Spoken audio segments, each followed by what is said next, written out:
Hi. Wow, I'm first. That's crazy.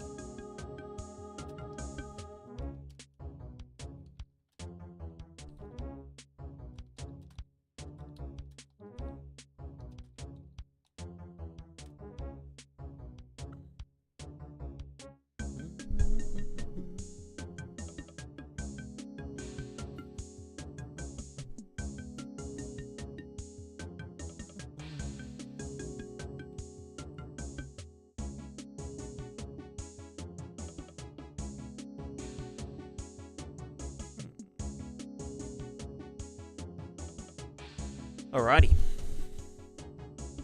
We do the thing with the stuff. The balls. It's ball time.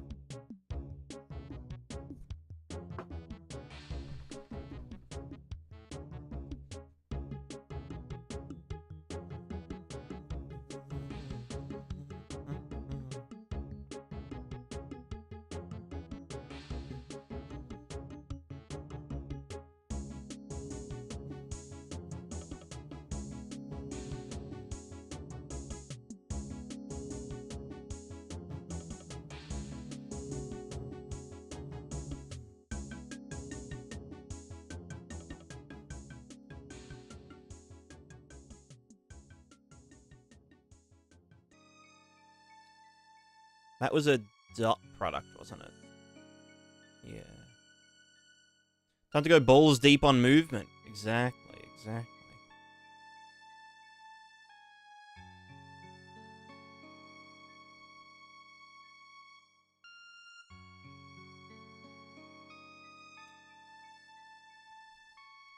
Alright, so we need to do a couple of things. We were doing this like, okay, wrong button. We were doing a trace. I mean, firstly, I just want to continue cleaning up, right?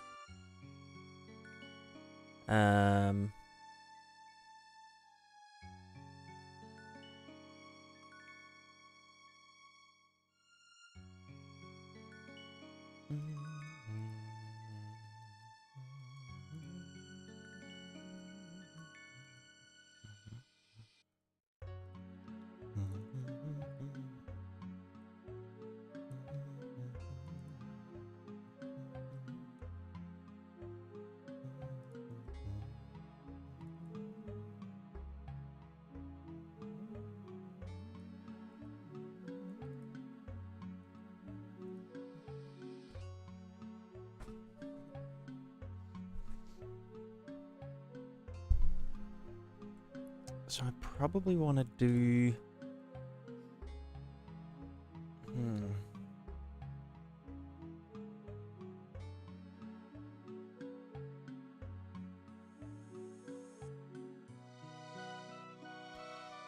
So when we jump, what do we need to happen? I mean, we just need to know what the... Like, what's our desired rotation in the air?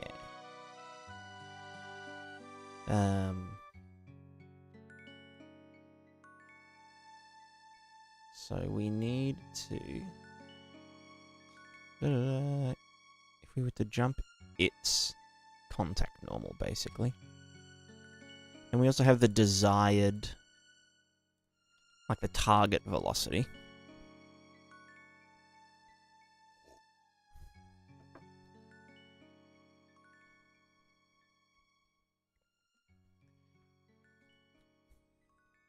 And then that decides leaning, sort of.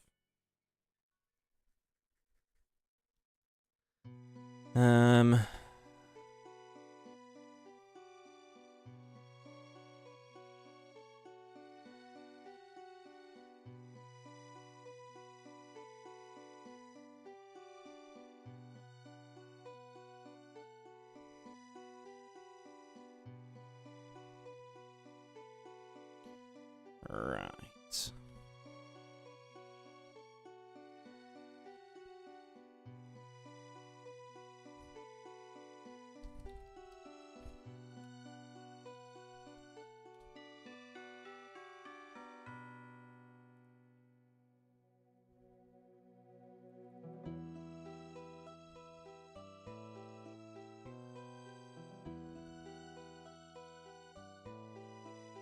So this is what we were doing last time. It's a big-ass mess.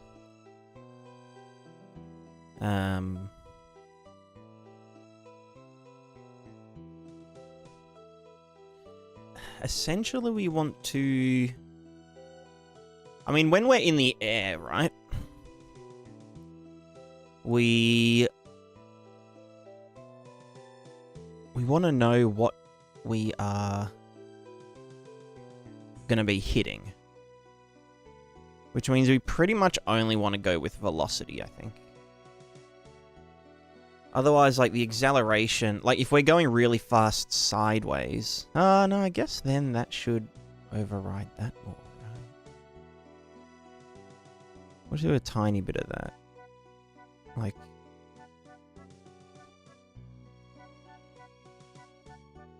We just need to know... If we jump... Yeah, like, we're gonna... hit the ground. So if we jump into that, we want to know that, yeah, like, we want to hit it. Depending on the intent. But if we jump into a wall, then we probably want to, like, you know, match it to some extent, depending on what we want to do.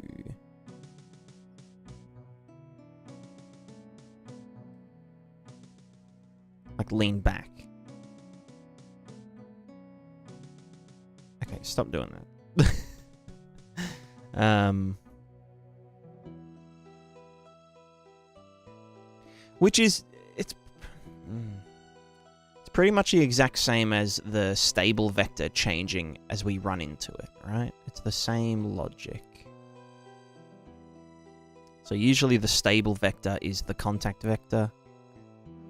But as we are running towards something, the stable vector will start to match the, you know, stable vector of the thing in front of it. And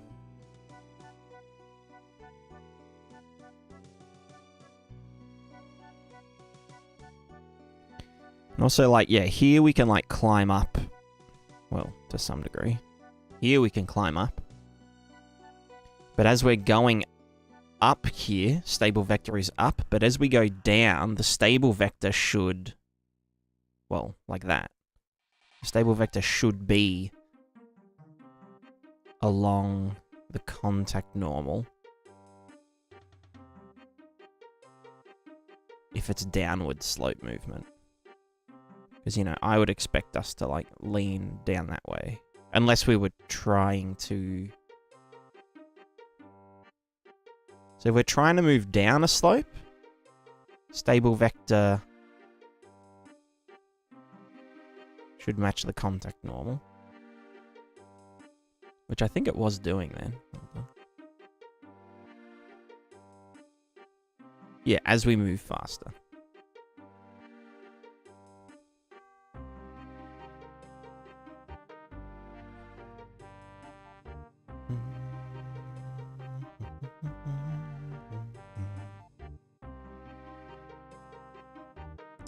Let me just make these bigger for a sec.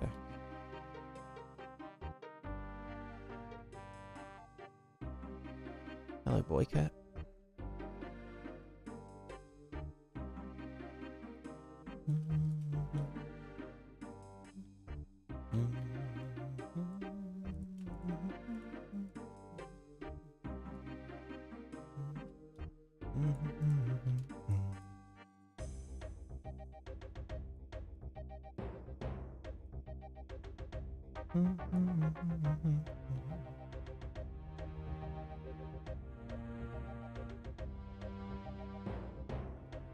How do I do these individually?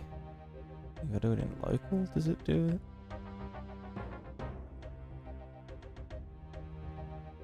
Hey, there we go.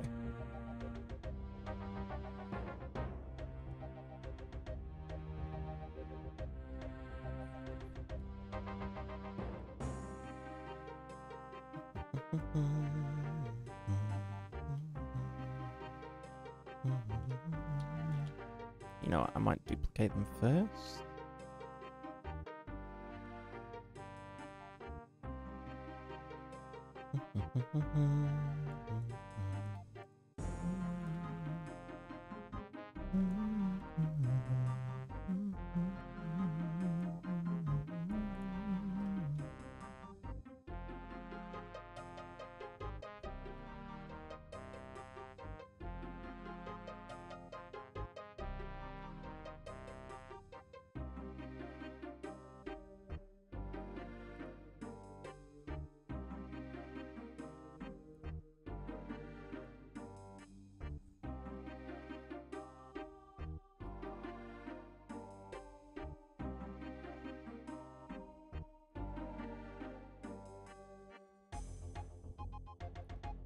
Probably good enough.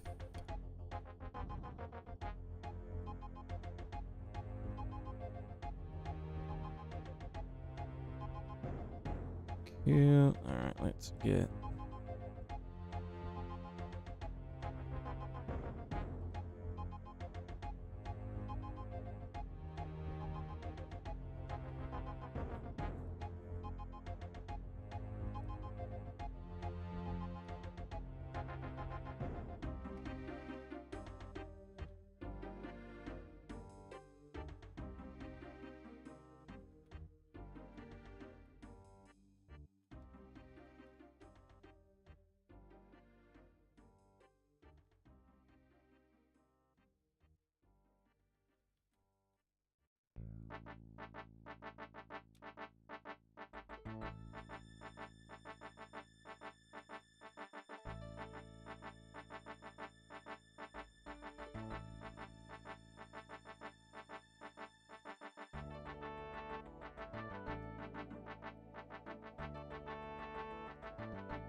Sorry, let me catch up on chat now that the stream's going.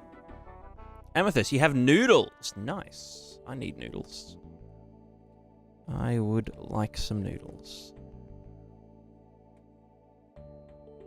Might have some later. Hell yeah.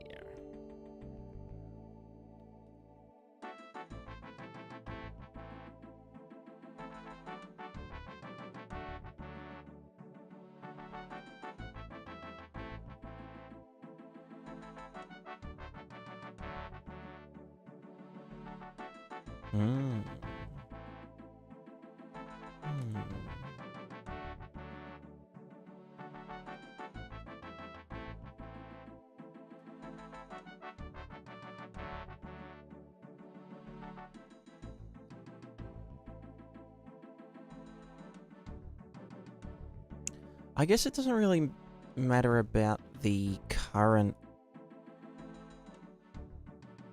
velocity. It's more about the intended velocity.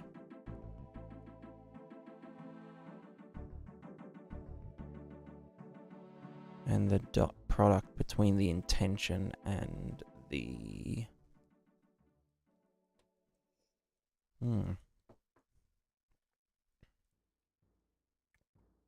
So rather than using the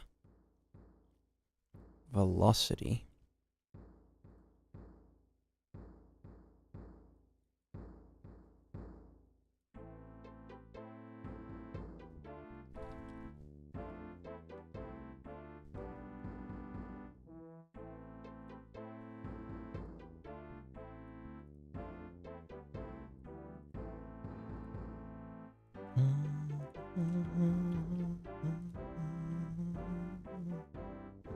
Because if I'm on the slope and I want to just, like, you know, not eat shit going down it, that wasn't too bad. But if I want to speed down it, then... What's the stride? Where's my target? There's...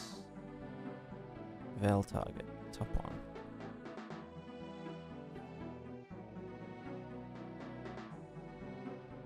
Alright, Vel target, yeah. So stable vector doesn't change there. What about input? Oh, I guess because it's...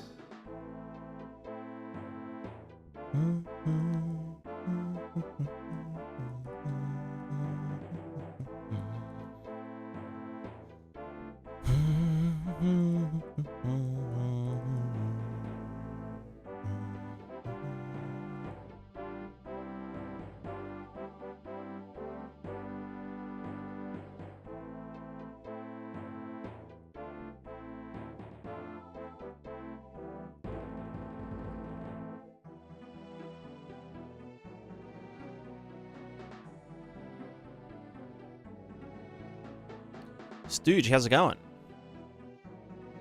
Also, Line, Sa, Concierge, Balls.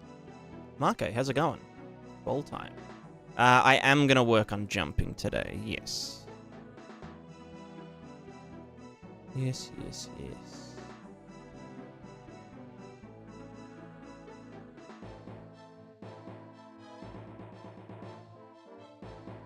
Headsman, hello. Currently making something like PrismaticaDev in Unity, and as I've need something simple and fast. Currently I'm in 50 megabyte GPU memory for all the buffers and textures I use for terrain and water. Do you know how much memory your plugin uses?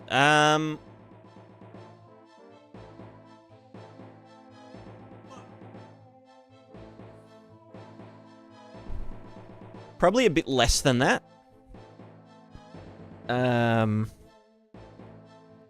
Because the render targets, or the buffers, they're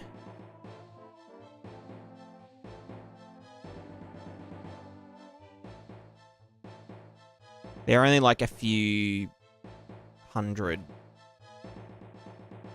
pixels wide, or tall and wide.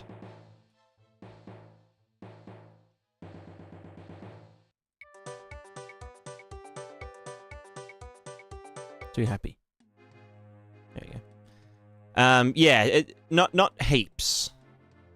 It would need about double what the texture size is for, like, working memory, I guess.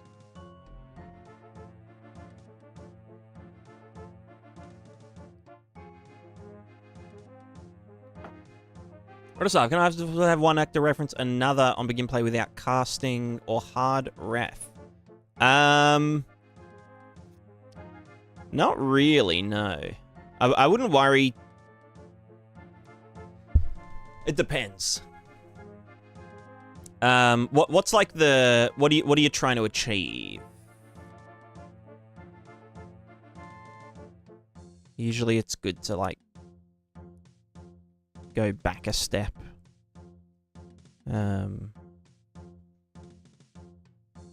Because maybe it's the wrong question to ask.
Yeah, I don't care. Let's just do this as one torque value, even though it'll look dumb. But we should stabilize, right? Why are we doing that? Right, because we're actually setting values once we hit.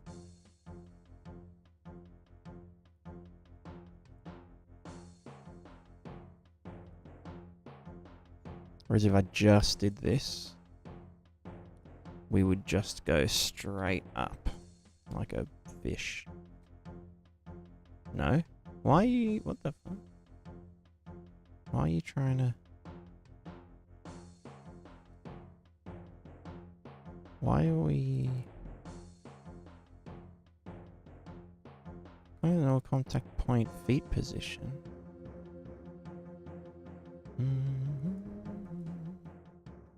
I'm guessing there's a thing somewhere about if I'm grounded or not. No. Oh, is it to do with the target velocity? No. Or maybe it is actually.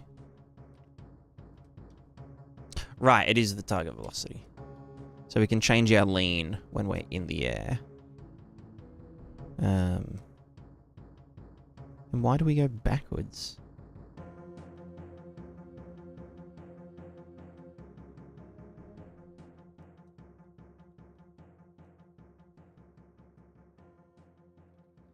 Alright, let's just set that to 0 when we're in the air.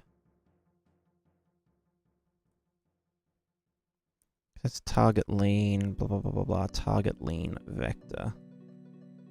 And then this is saying, yeah, actually try and lean in that direction. If we just said, when grounded,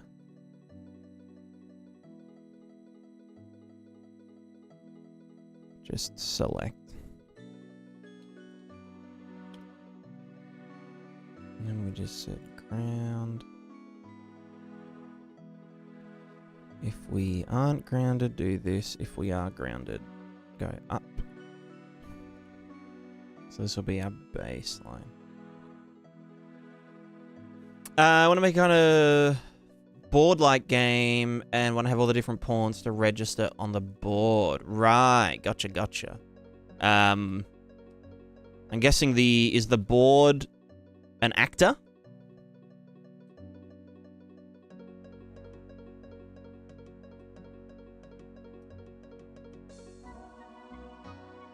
Because if the board is an actor that's kind of managing the game,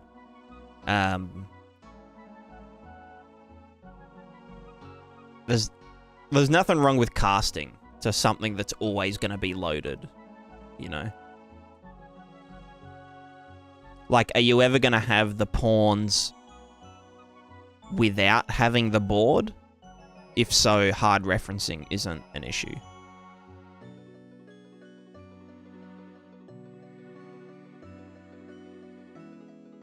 Because they're all, like, inherently linked.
So target lean vector is the final target lean, which is stable minus, well, plus acceleration. Do I want to just change the current velocity acceleration, or do I want to manually set the target lean vector? Because I guess when we're in the air, we technically don't need a stable vector.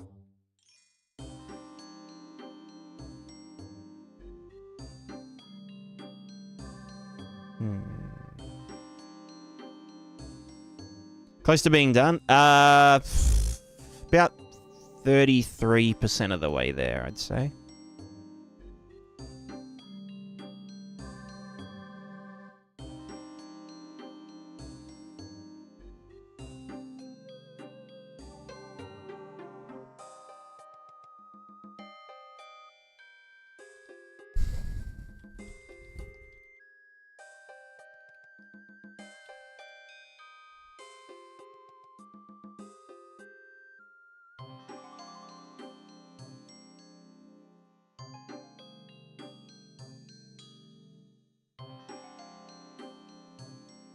What would be like managing actor and the pawns we're communicating with? It's good to know. A lot of people say not to do any hard reference, but I can't imagine how to avoid it. Yeah, a lot of people say a lot of stuff.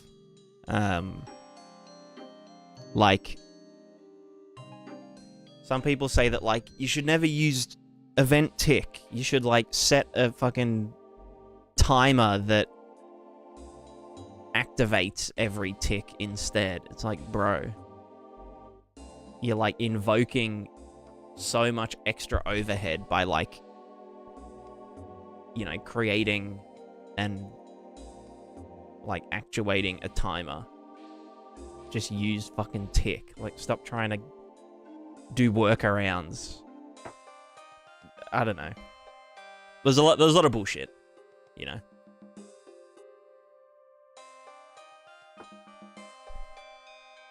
People like to just think that they're really smart and tell other people, you know, how to do things. So you guys otherwise wouldn't be there? Yeah, exactly. Heaps of stuff needs to update every frame.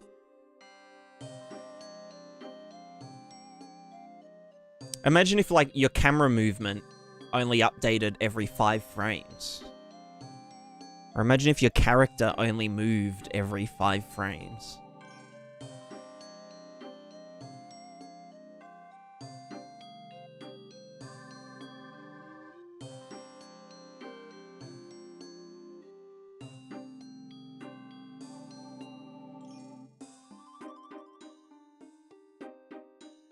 Can you say the tick interval per actor class? Yeah, exactly. There's also, someone was saying, I think it's in 5.5, or maybe it's upcoming in 5.6, about custom tick groups, so that you can, like, for example, let's say you had a character movement component, and it needed, like, a bunch of curves and data assets to be, you know, loaded and whatnot. It could go through every character movement component and update them all at once. And so it wouldn't have to, like, flush, you know, the data assets and the curves out of CPU memory or out of the cache. So you can kind of make it act a bit more like an ECS sort of dealio, where, like, you have all of the needed information, and then you just process it all in one go, and then move on to the next thing, rather than going to actor number 1, doing component number 1, component number 2, component number 3, you know, all these components, then moving on to the next actor, and unloading all of those components, and then having to, like, reload them, and all that kind of shit. So that seems really cool. Should be a nice boost for, like, doing large quantities of stuff.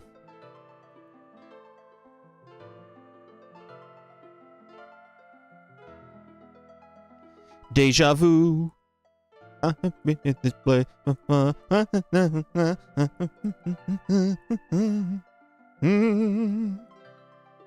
How's it going, Jed?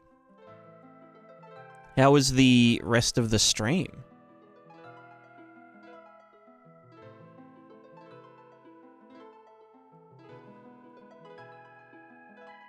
I don't know whether I want to do this like in...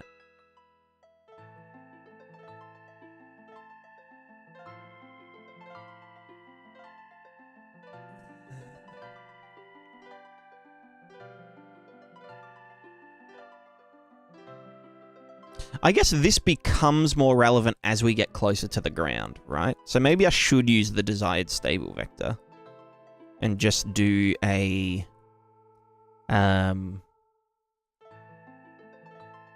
Should it be distance to ground or time, or not to ground even? Because obviously, if we're jumping into a wall,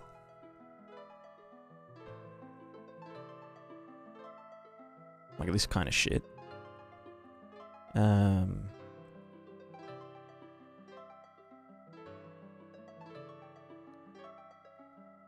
There goes the ball and peel. Like, yeah, it's pretty good. Yeah. Use my last brain cell all up. I've been there. I have been there. Cumshaw, is this your own implementation of character movement component, or is it just about the animation? This is all about the movement. It's got nothing to do with the animations. It's just the movement. It's a physical movement system, which is quite fun. So this is all running on the physics engine.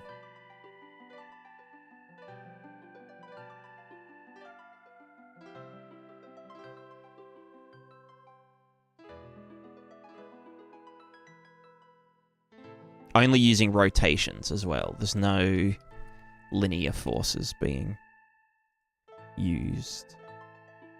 Where's that dot product going from? There it is. Skip you. Also, someone asked about empty bruh. Got your plugin 2 days ago. Spent some time adjusting things for my first third-person character. I had some issues with painting, but finally got it working 3 a.m. today. Oh, nice. What's the best way to increase directional wind in your plugin? Do you mean the amount of wind or the strength of the wind?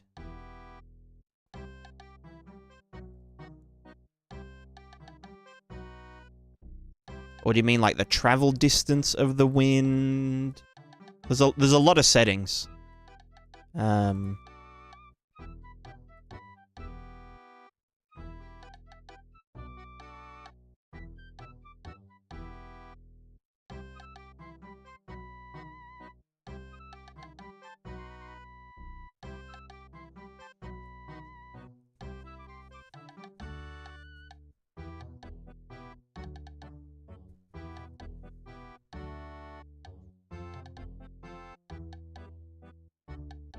Trace start to impact point distance. Velocity distance.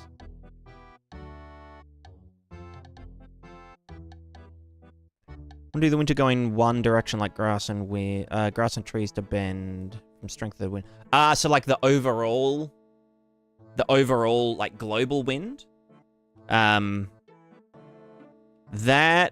just gets done in the shader.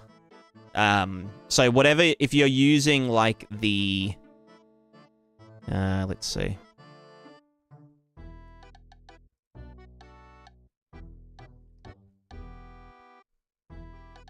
Let's just go here. If we go to, you know, the grass example, I think this is a grass example. Yeah. So in this one, I am using the foliage bender and the foliage wiggler. And, you know, these are getting fed in there. There are also, like, the you know, grass WPO, which just contains that logic, but kind of pre-set up and whatnot. But essentially, you just want to feed in your global wind amount into these things, right? So wherever you were getting wind from here, wind vector RG, you can just add, you know, a value to that. So if I just do this, and I chuck that there, and I get this, and I say wind 2 in the Y direction.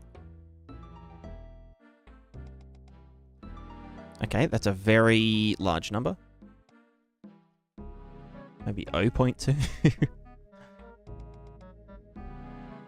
Jesus, maybe 0.02?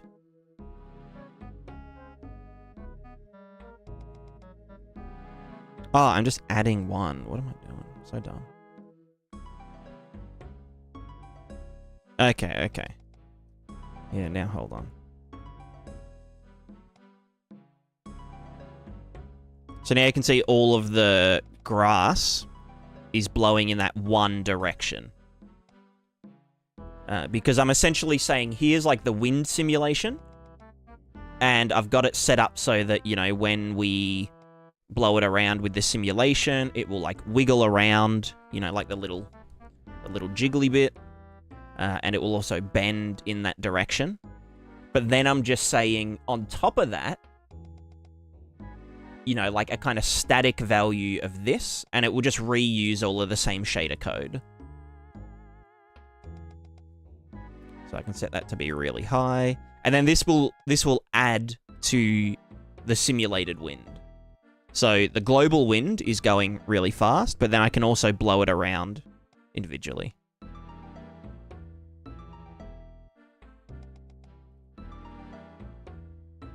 So I hope that makes sense. Essentially, you can just,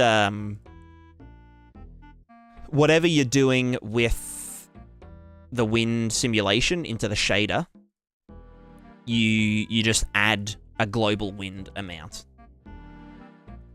And you can see also in, like, the grass WPO, I've got a little global wind input.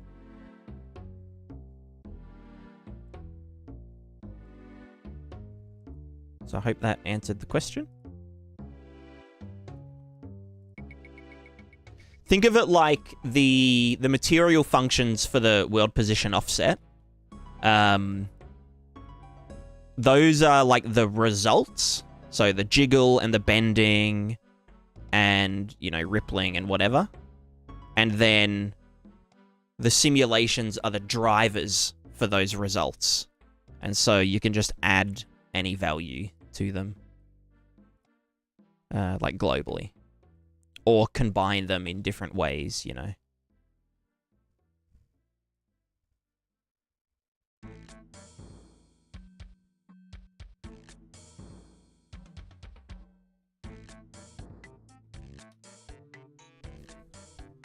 All right, so we need...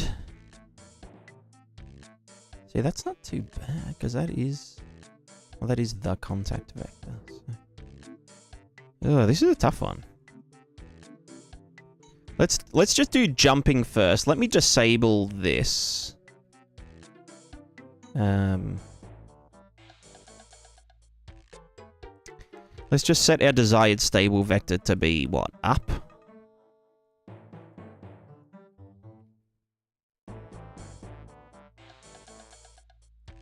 Desired stable vector up.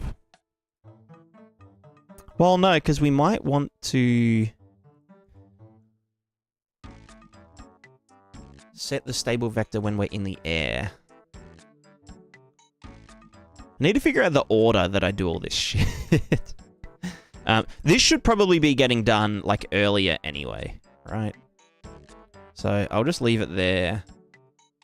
And you know what? I'll just we'll unhook that completely.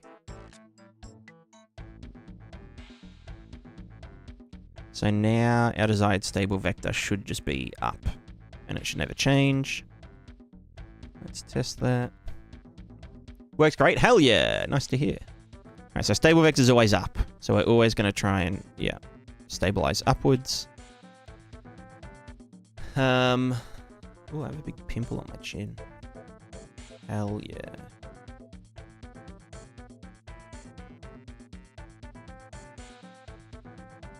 It's really sore.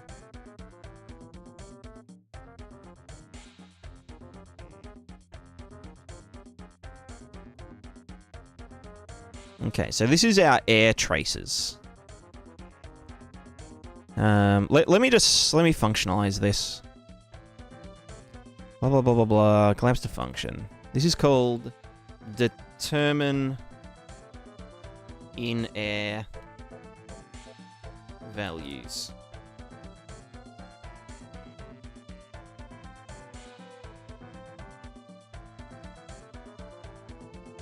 So, determine in air values, we want to get our current feet's linear velocity and the current relative acceleration. We have the feet sphere radius so that we actually hit what we're about to hit. That's going to be the dude, and the feet position is our start point.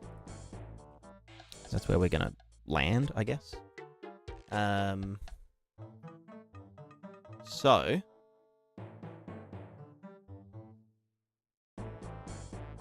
we're going to see if we hit anything. If we did hit something, we get the contact normal of that, the contact point of it, and then all its current contact velocity. If we don't hit anything, I probably also don't want to do, like, if we're hitting something upwards, right?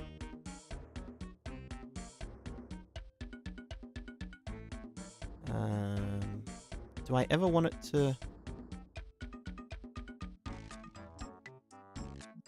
I guess if we are jumping upwards... I don't really want it to hit roofs, though. Anyway, so then we have the... This is the length of the start to the end. Or like the, you know... the desired length.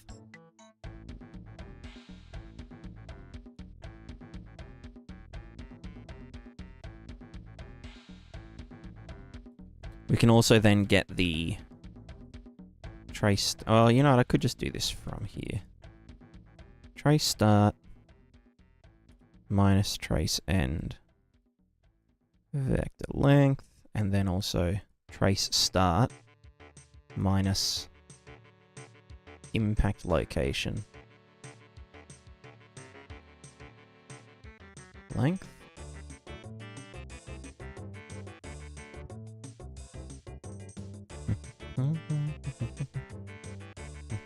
Actually, I probably don't care about that. I probably do just care about the... how close...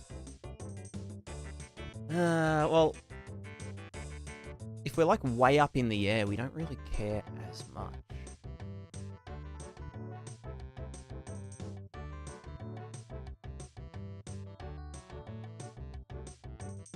I guess it is just the distance to the ground, right? So this is called air distance to impact. Oh, you know, I'm just going to call it distance to impact, because I think we'll also use this if we're on the ground approaching a slope, you know? We also only want to do that if we are here. And let's probably set that to 0 if we don't hit anything. Oh, is that going to get fucky, though? Maybe I want to... No.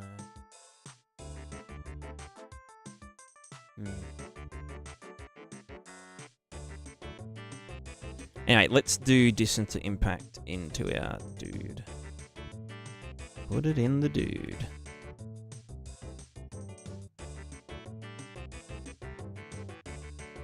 Can I not? Yeah.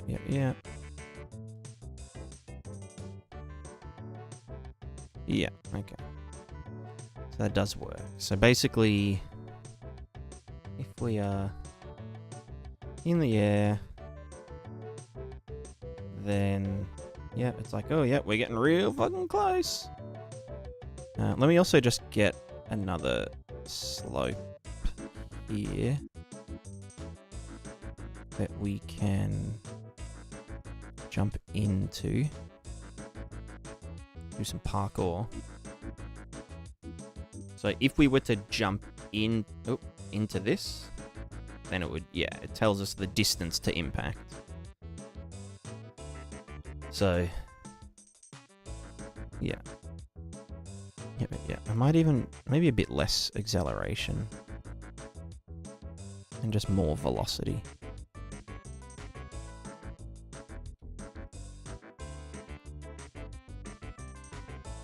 You know what, maybe even 100% of the velocity. To like trace ahead, you know?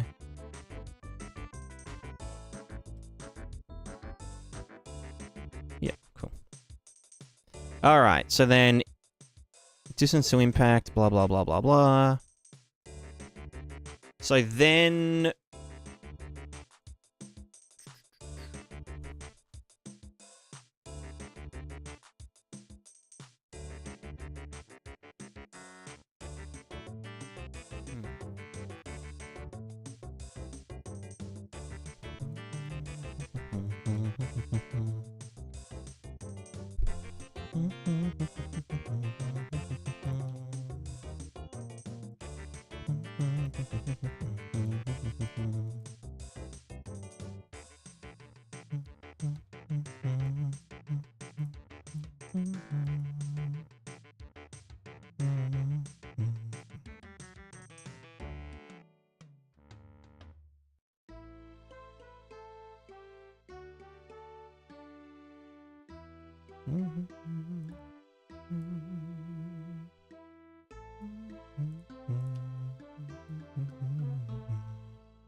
tidy.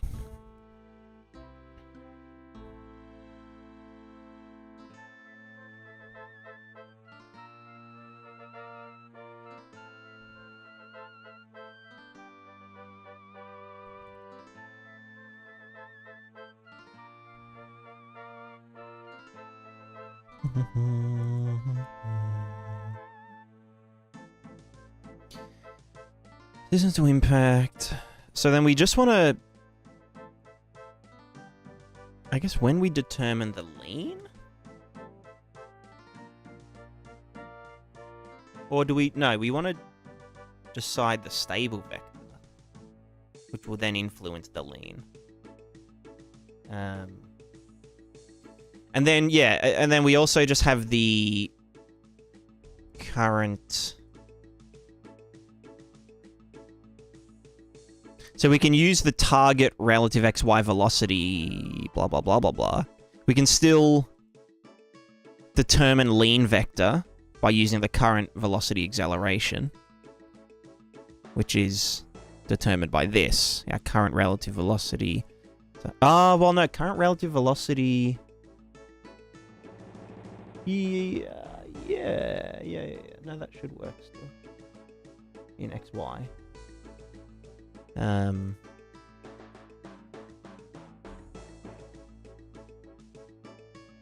relative velocity. Oh, no, because we do this. Okay, so we do actually tell it the contact point. Contact normal.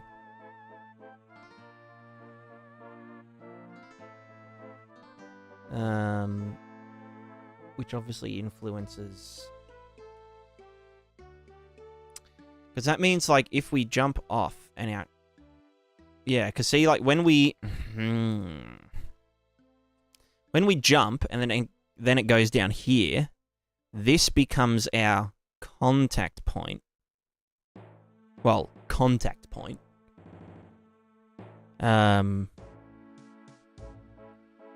Obviously, the current contact velocity, like if that was a moving platform, it would try and match that immediately.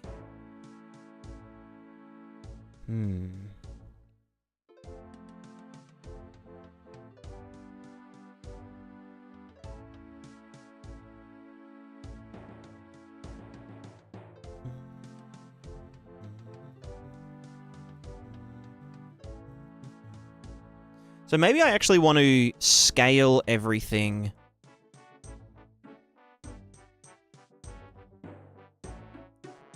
Contact normal could probably lerp from straight up.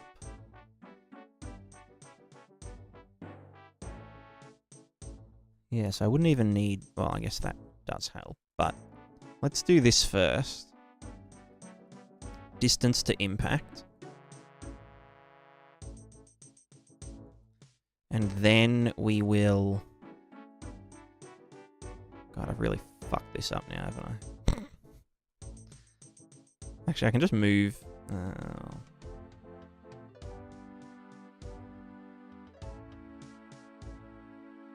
Alright, well, the distance to impact... We then want to map range clamped. Let's just go, like, from... 0 to...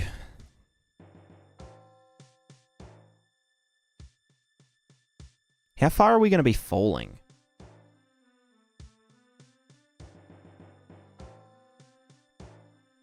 Let's say 5 meters. Yeah, whatever. 5 meters. You know, I can just fucking divide that by 500. And then...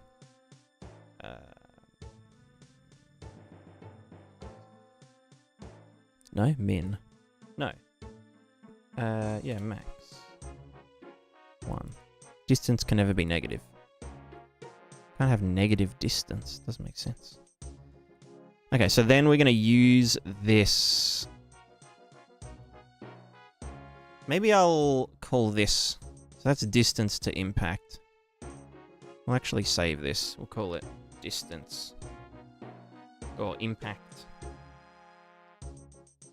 factor. Or incoming impact factor. We'll use this for the slope stuff as well. So then with the incoming impact factor, the contact normal is going to lerp from... hold on. Distance to impact. That's really far away. Incoming impact factor. I probably want to 1 minus this, right?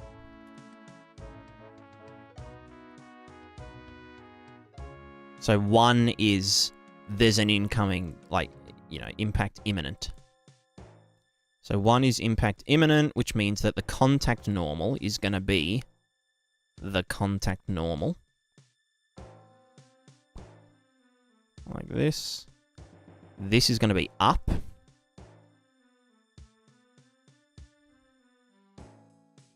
The contact point, we will lerp between our feet position and the actual contact point.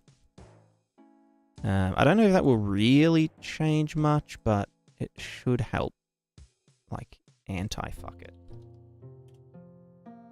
So I can probably just do that there.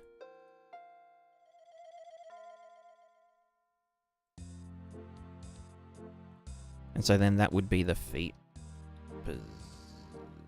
position.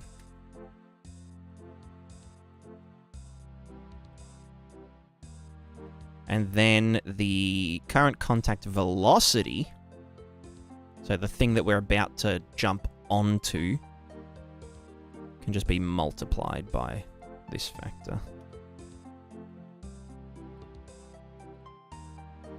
So if we're like way above something, we pretty much ignore the incoming, or like, you know, the velocity of the thing underneath us. But then if we're about to hit it, we're like, oh shit, this thing's moving really fast. We need to, like, you know, need to do shit. Alright, now let me tidy this up, because it's disgusting. Way too much spaghetti. What was that? That was trace start, wasn't it?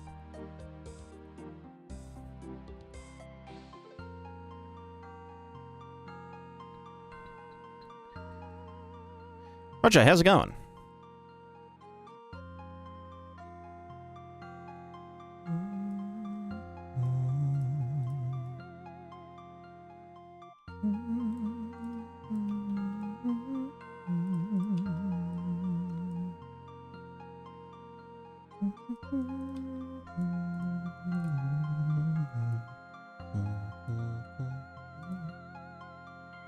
I'm doing pretty well. Pretty well. Right, you know what? I've changed my mind. You're gonna go like that. And then impact point is... where are you? I also... hold on. Maybe I should just range clamped. And just go 0 to 500. Or 600. But we'll go like 25. And we can just go 1 to 0. So that can be our factor.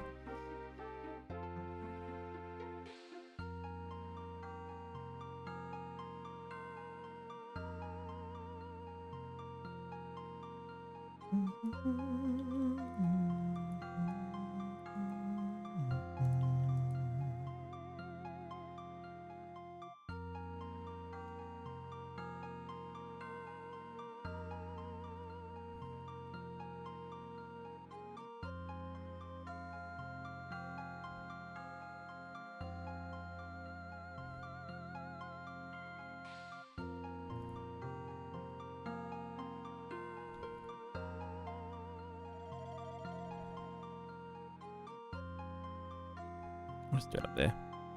Does this need to be lerp, like vector lerp, incoming impact vector? Yeah. Yeah.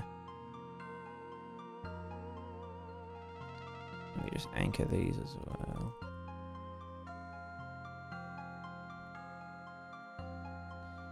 Alrighty. So contact while I go to current contact velocity. So while we're in the air,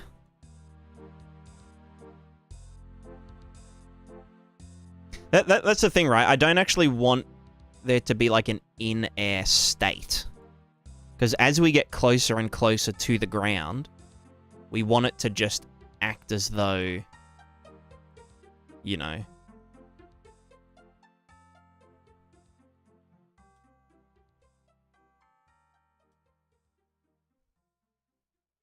Cool.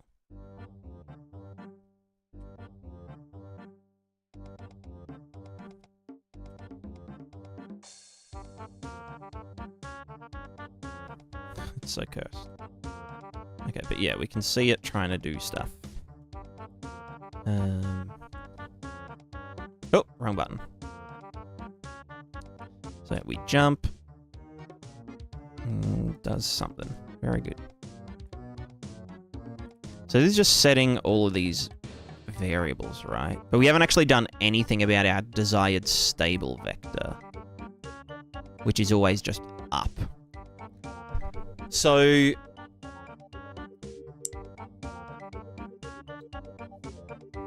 because we're approaching something at speed,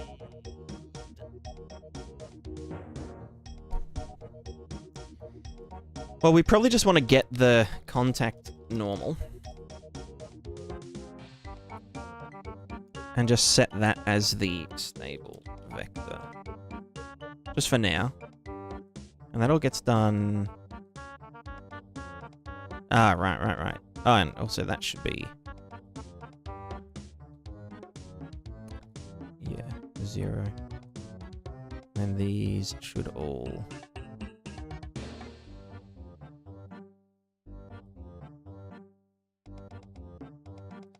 Something like that.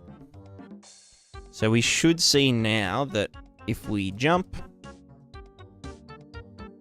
Oh, what the fuck happened there? Oh! Yeah, right.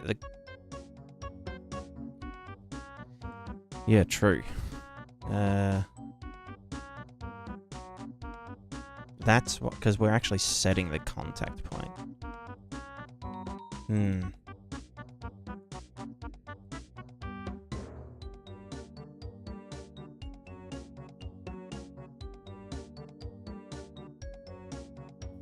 I guess contact point should always just be feet position, right? If we're in the air.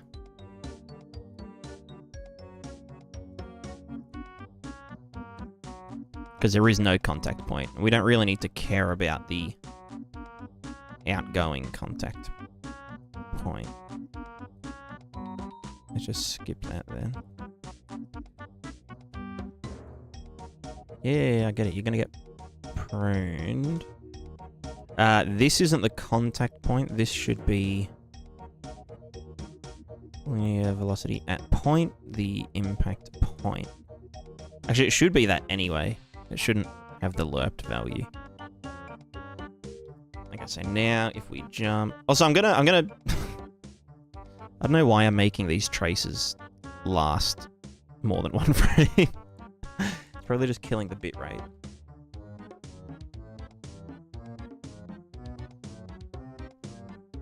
Alright, so when we hit this, then it's going to say, oh yeah, the stable vector is like this. And so that is our reference point at that point. We obviously just ate shit there, but...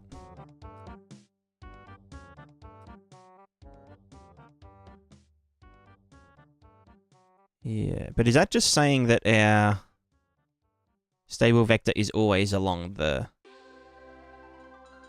contact vector? Well, that's, yeah. That's how we'd want it to be if we were, like, running down something. Obviously, it's incorrect here. And now we're not going to be... Because this is our stable vector, our current center of mass vector is matching that, therefore we don't have to catch up. Because the stable vector is supposed to be, like... our, like, inertia. You know how you can essentially, like, run along a wall if you run fast enough?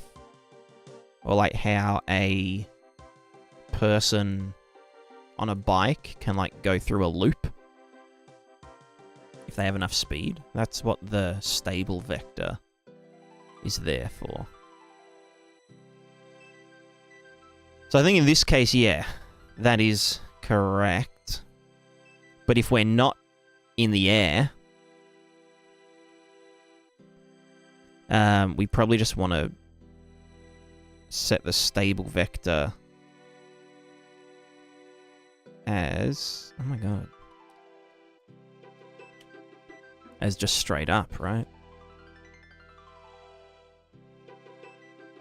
Or down here, there's stuff to determine the stable vector depending on whether we're moving with or against the slope. But alright, so this looks decent. Yeah, I can see the stable vector moving.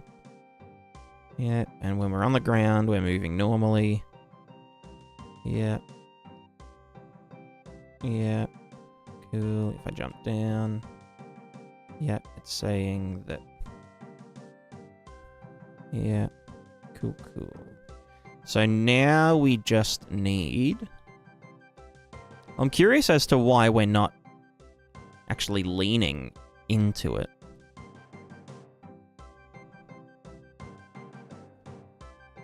Like, if I jump into this wall,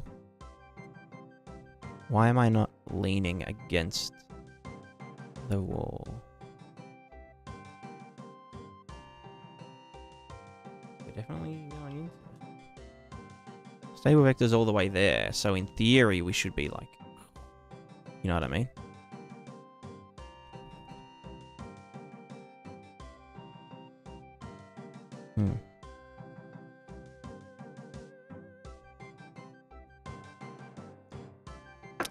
I will be back.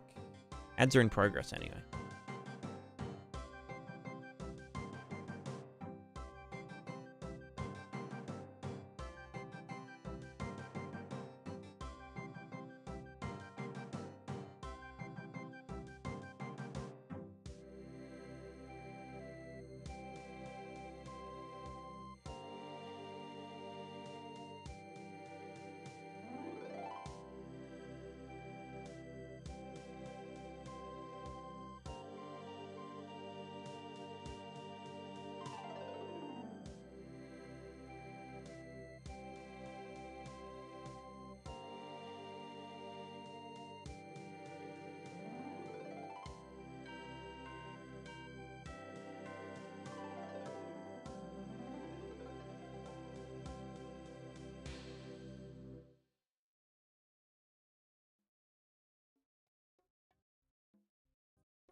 Hello, I'm back.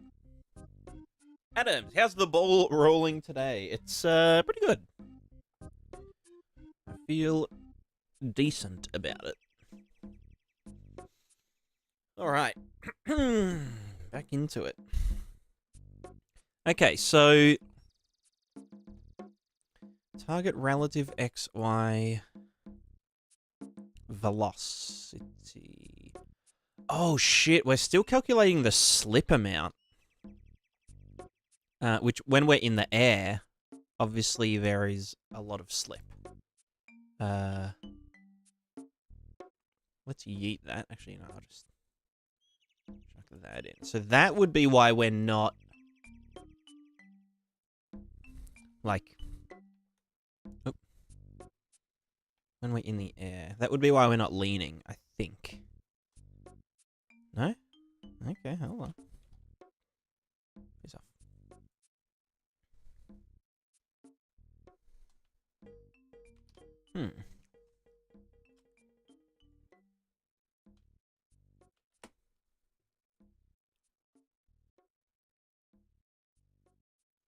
Current velocity acceleration, which I do. Velexcel, there it is. The green one. So if I'm in the air... Hey, stop that. Okay, if I am in the air, it does actually do that. So what... And the target lean vector? Are you still... Ah, right. Because we're just setting target lean to be straight up. If we're not grounded. Currently, we don't give a fuck if we're grounded, right? Or in the air. We're just changing the input values. So this should now just be like, oh, yeah, cool. And if I wanted to, yeah, move that way. You know? Like, if I jump and I'm continuing wanting to go this way, it'll remain upright. But if I jump and then let go, because I want to stop, when I you know, stop, it will lean backwards. Because it's essentially saying, oh, yeah, you know. Like, it's acting as though we're still on the ground when we're in the air. And then, obviously, if I did this and went back this way, it would, like, probably shit itself, but... Maybe I could clamp the maximum target. So that just works nicely. Where it's like, oh, if I wanted to stop, it will stop in the air. If I wanted to do like a jump in place, then it will... Obviously, the actual strength of the air control is like way too exaggerated. If I was to land here... Yeah, okay, you could see there that the stable vector... changed, and with the stable vector. Why does the...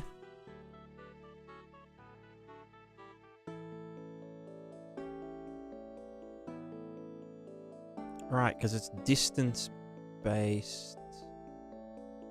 Well, from here... Well, actually, yeah, how high are we jumping?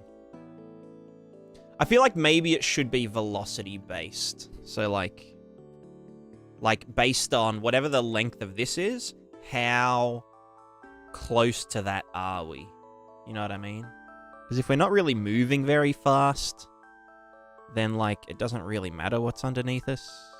But if we're moving into this, do you know what I mean? Maybe the stable vector should be basically the impact factor, incoming impact factor. Maybe rather than being based on an absolute distance, it should be the distance along the... Wait, trace start and location.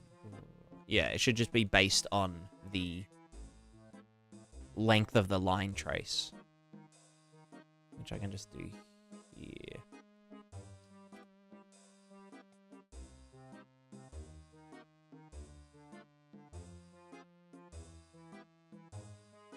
Which is based on the velocity in turn. So, like, between this and this length, you know, whatever the velocity is, then that is our thinger. So if we do this, it's like, okay, yeah, I am moving at this speed. So as it touches it, and then, yeah, that feels a lot better. Okay, stop sliding. And then if I do it here,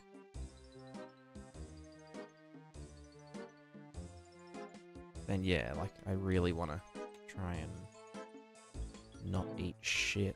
That... Yeah. I mean, obviously with less... Yeah, it's not too bad. And then obviously we'd need to factor in...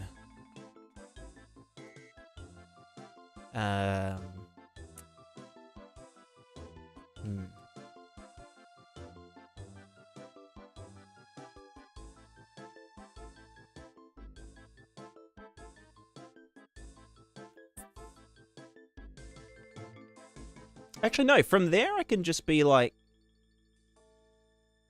From there, I can just factor in the way that I did it previously, where, like, if we're trying to stay still, the stable vector is up. If we're trying to move up something, the stable vector is also up.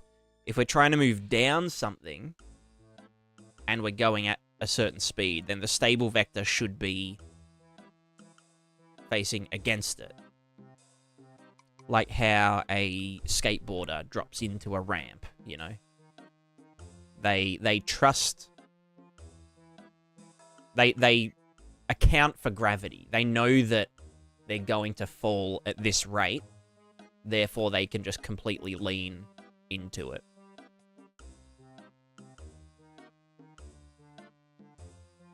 So that would just mean that our...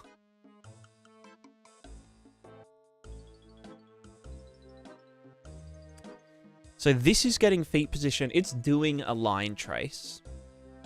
I guess it doesn't need to do a line trace if we're in the air, right? Because this is just saying depending on... Oh no, that's using current. Whereas I wanted to use target.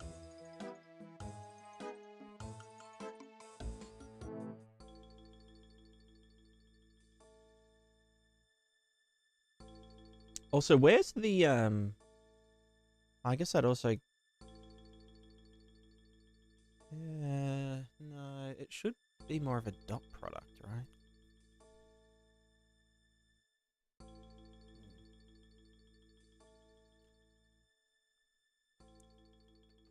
Because, like, as a little example, right? Let's say I wanted to jump into a wall. Like this, and then I just wanted to jump back off it. I would want to be leaning backwards, like while I'm in the air, like that. Although I guess it kind of already does that because of... No, not... I mean, it almost does because of the actual target. Oh god. Ouch. Let's just put me up.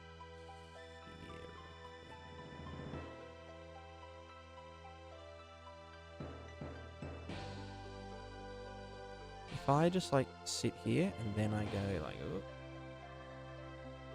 then, like, the stable vector should be this way.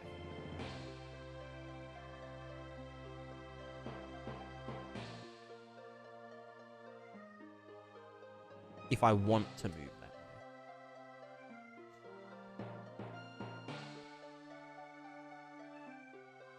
Let me just see if I plug this back in. And just do this until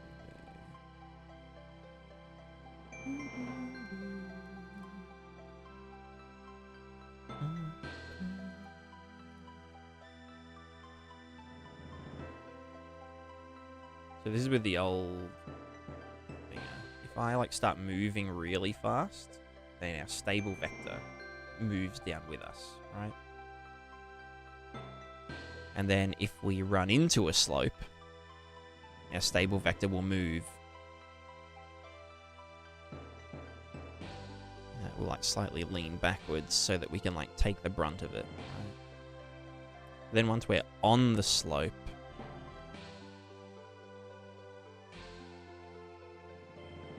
I guess still when we're moving up a slope, no, it should be dotted. And then as we hit the bottom, it will lean back. Yeah. See, this is where it gets funky because we have to factor in player intent.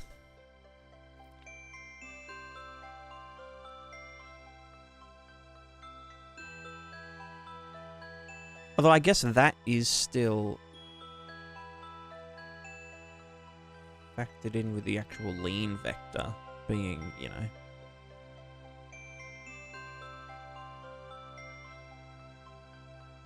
Hmm.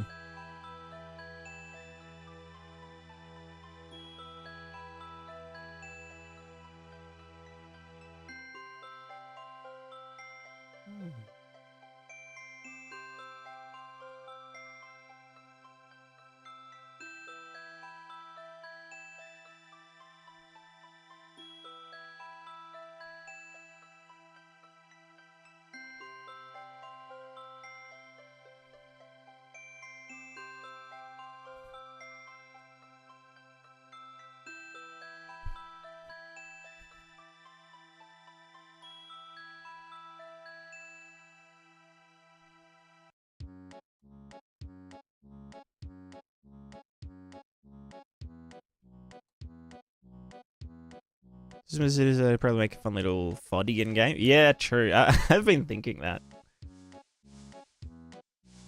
People love physics games.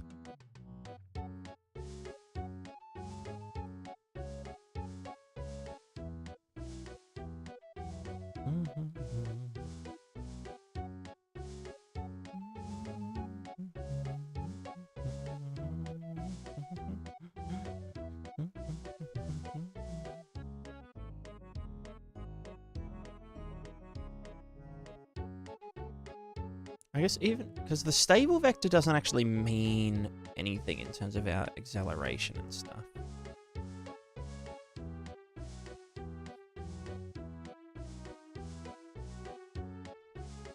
I guess the stable vector is more just about the intent rather than...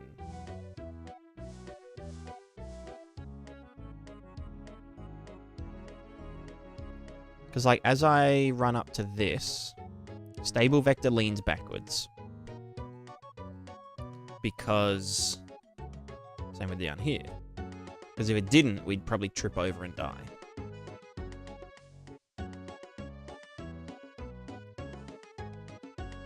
But we actually, like...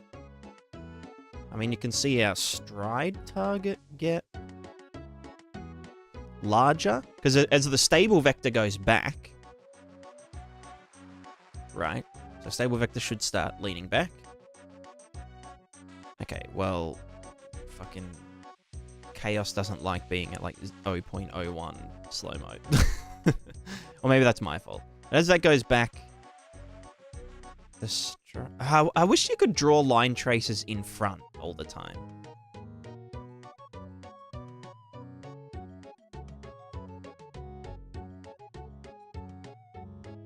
I guess I can see it in the red. In the circles. The discs.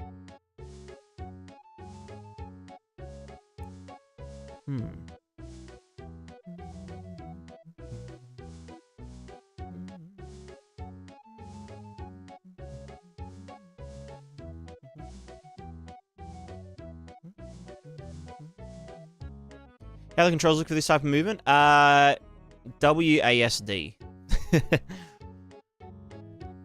But do you mean the actual code behind it? As in, like, the way that it's controlled?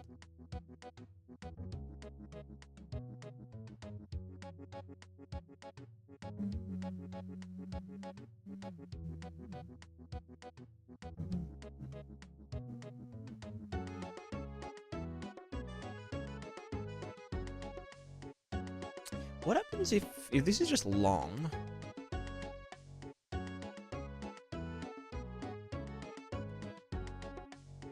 Really? Oop, long boy. The jump is spacebar. So you hold down space and then you jump. But it actually works with a spring between the ball and the capsule. Alright, so let's jump onto here. So if I just go... Okay, yeah, so here's another weird thing. If I go across this, then the stable vector, you know, moves. As in, like, leans. Because that's just based on global velocity. Which isn't what we want. Exactly as bold. That's alright. How you doing, Oculus?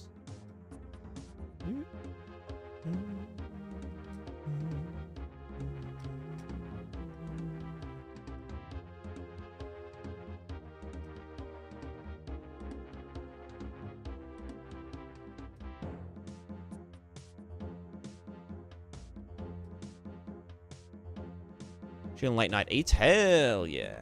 Just how do you see players will play? Yeah, so it would just be WASD and spacebar. And then you could do control for, like, walking or something. Crouching, walking.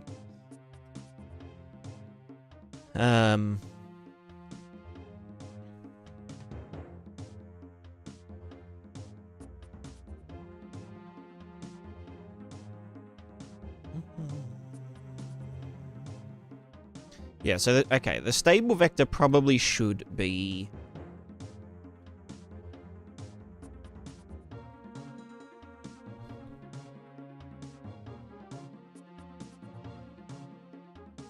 I mean, if I'm moving... Well, okay, no, it should... Oh, fuck.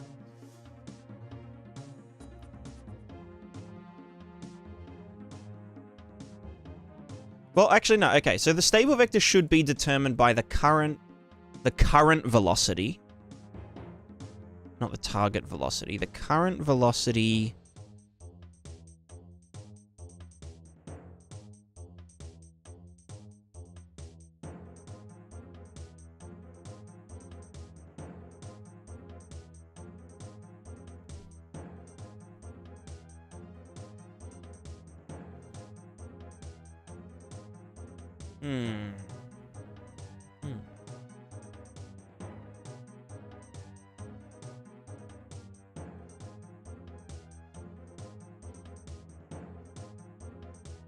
Let me just get rid of that for a second. They've added stickiness and a form of soft body for physical material. Really? Really?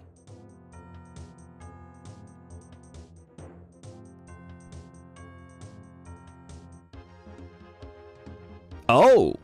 Fuck.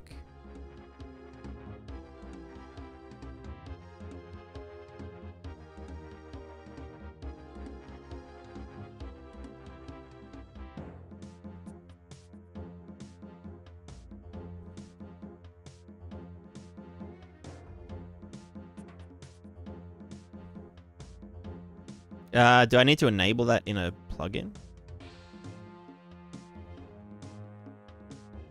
That is actually... Hover over it.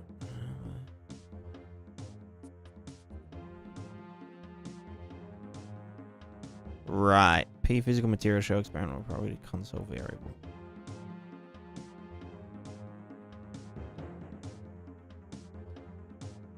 What is it again? P physical material. Fuck's sake. Show experimental properties. 1? No. No, go. Just show experimental. No? Do I need to go in and out of it, maybe?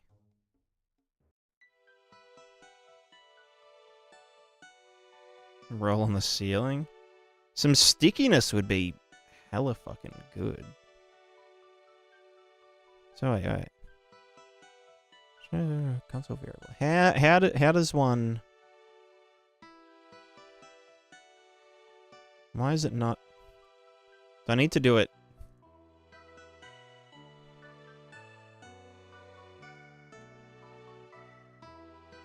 P dot physical experimental properties. Oops.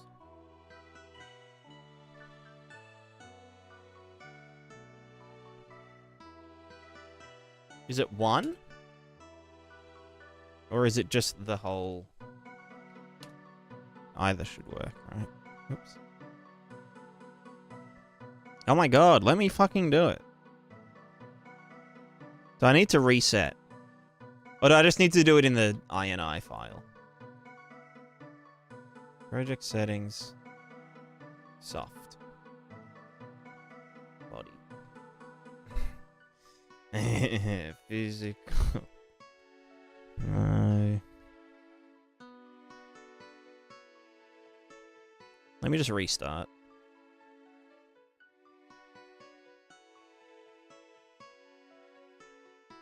Because, yeah, having a... essentially what it would do, this, like, soft collision... This is something that I've been talking about for, like, years. Right? Because, like, I remember making a component for character movement that essentially did this. But, like, for a capsule collision... For a capsule collision, if you just, like, put a capsule inside it, and so then you've got, like, or not even put a capsule inside it, but if you just check the penetration value up until a threshold, and literally just lerp the physics impulses from, like, 0 at the very edge of it to 1 at the very center, then you essentially get soft body collision. So, like, a cube could, you know, kind of sink in and that kind of thing. Why can I not get this to show up? Show experimental properties console variable. P dot show experimental properties. Do I have to go equals 1, maybe? How did you get it to show up? I need to know.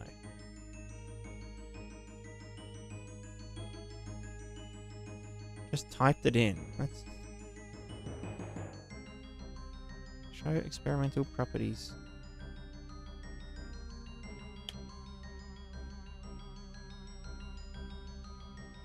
With 1, okay.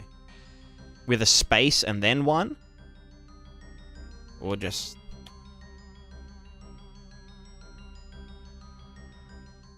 That's what I'm doing.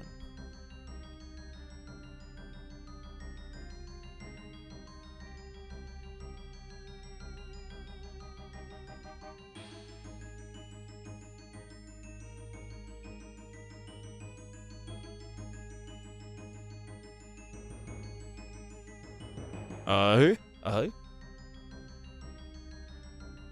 Right, okay. Ah, okay, yeah. After you turned it on. Gotcha.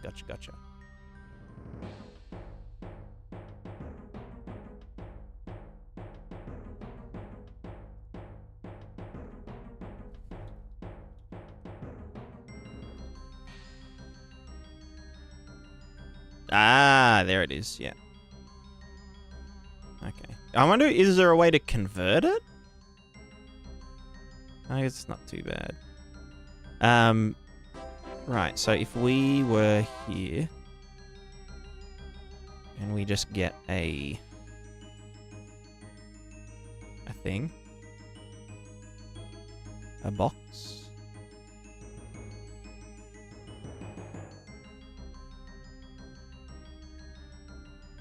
cube.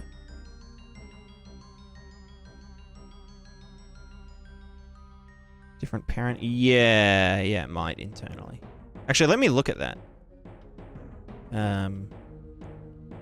Physical material, and then... No, it's the same. There must be some flag that you can't... it doesn't matter. So let's give this the test soft body. I really didn't want to go on tangents today, but this one's like a good tangent.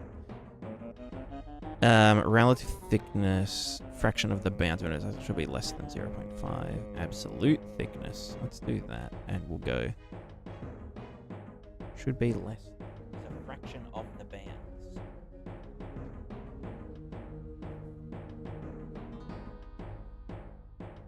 Ah, reload. Gotcha, gotcha. Let's just go 0.5. So in theory, this cube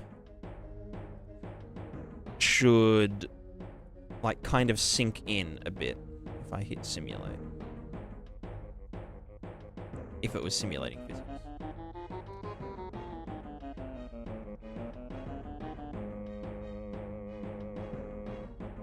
Goodbye. Collision presets. You can just be block all. Fuck my life. Maybe not. 0.5. Why?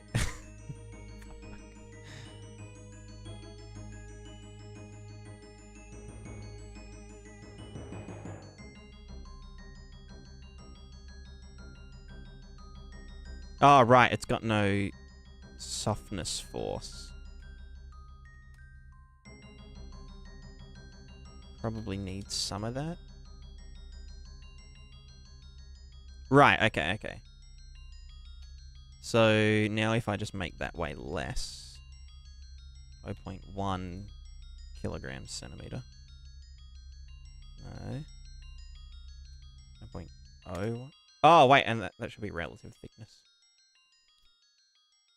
Okay, hold on. Okay, hold on again. Okay, okay, hold on.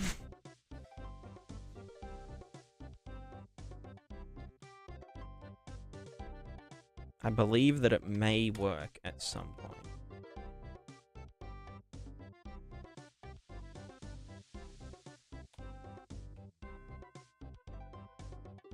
Oh, okay, there. Something happened. Something happened. Is it just that it isn't hitting... Okay, no. 10,000?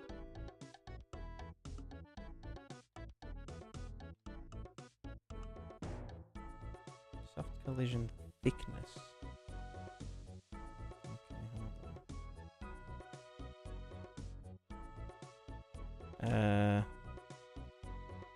Maybe we'll just do absolute thickness and go like 50 centimeters. Okay, maybe cubes aren't the best thing. Let's try a sphere.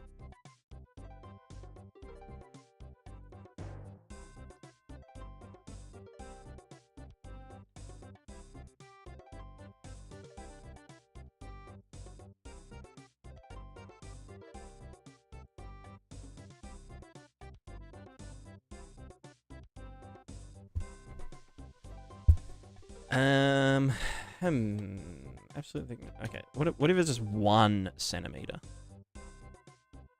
Right. What if it's 5 centimeters?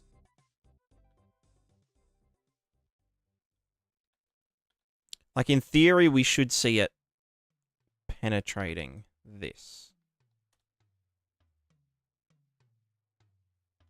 I can't tell if that's going deeper or not.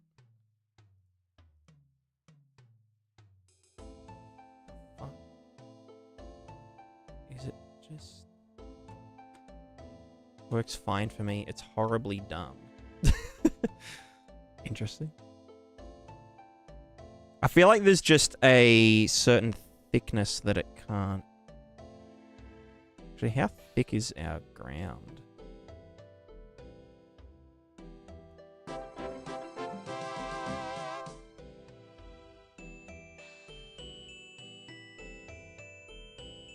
So why do I have two of them?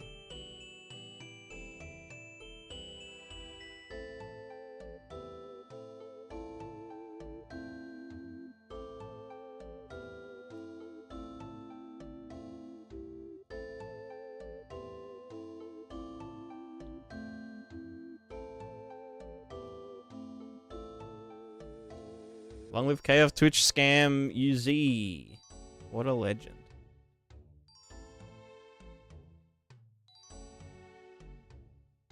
So the thickness 5. So 5 centimeters. And then 40 kilograms centimeters.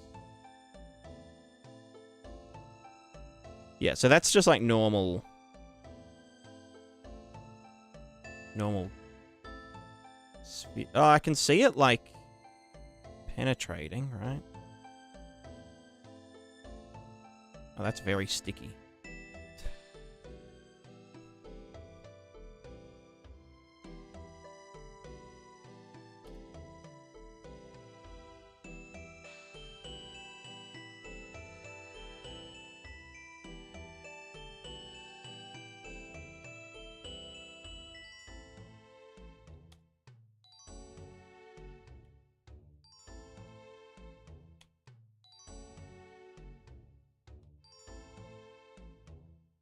Yeah, I'm starting to see that maybe it isn't what I thought it would be.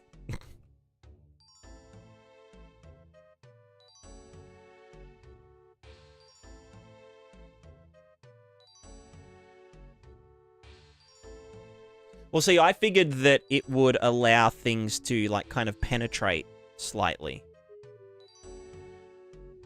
Do you know what I mean? It does, okay. But only by, like, a certain amount? Maybe just because this is scaled? No, that's normal scale.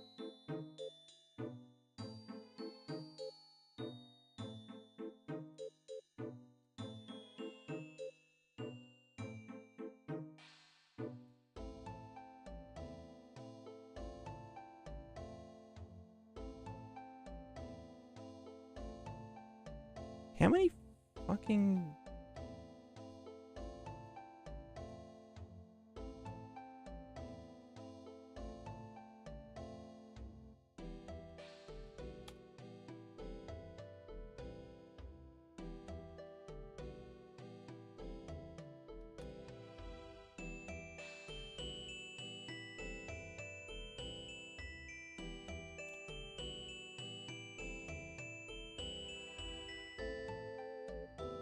Okay, that is sinking slightly, right?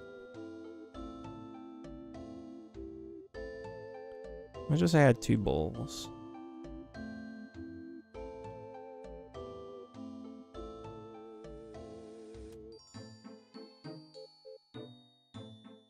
Anything beyond 20 just, like, dies.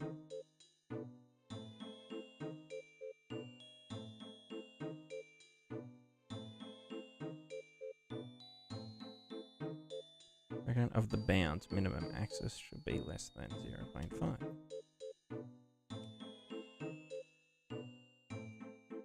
Yeah, yeah.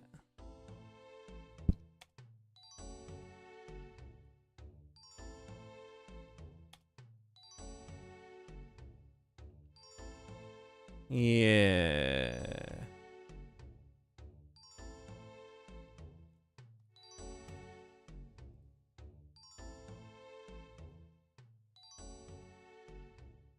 Yeah, that's true.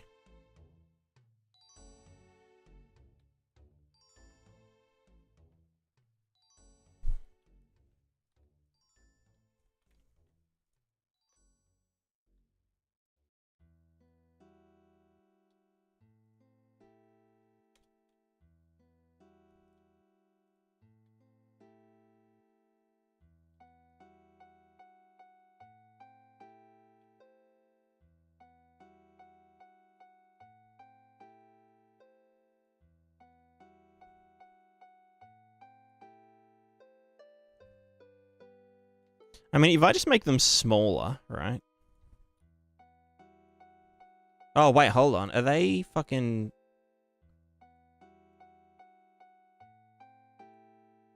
No, they are different. Cool.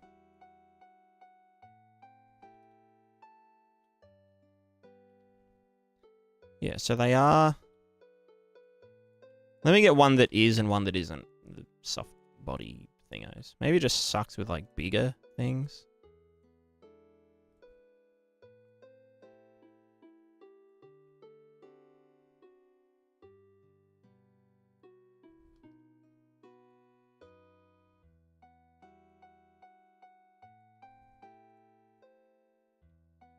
Okay, so yeah, they are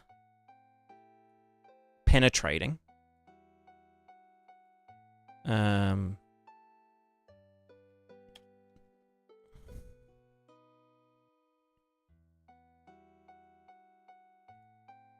And base friction impulse. Enable soft collision shell thickness mode. Thickness of the layer just inside the collision shape with in which contact is considered soft. The units depend on soft collision mode, right? And then adding only the lateral part of a stickiness to a material. Yeah. Can that go negative? No.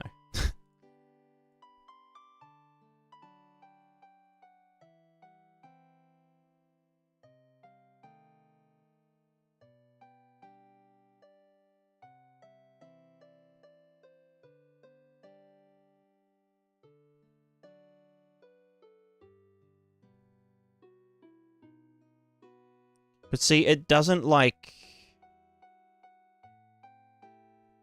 I mean, maybe if I put that up, right?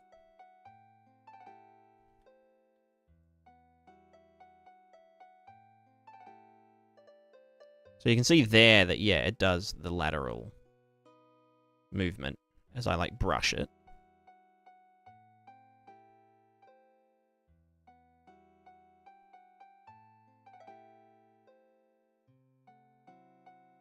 Yeah, no, kind of. You can see here if I do that. Oh, but, okay, what if I just set its friction to 0?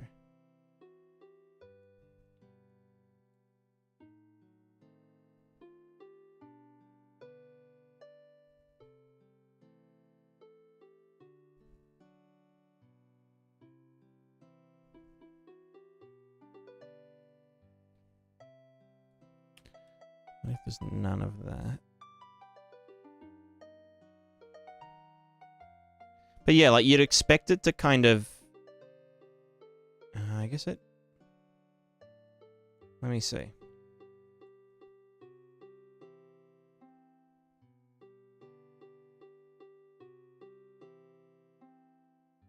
Yeah.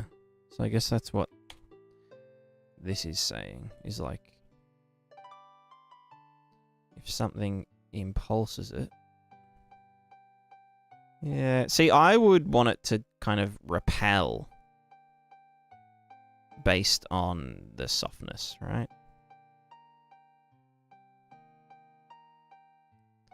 Like if too soft, or a soft and a hard thing, or whatever, if something goes within its soft threshold, it should push back out.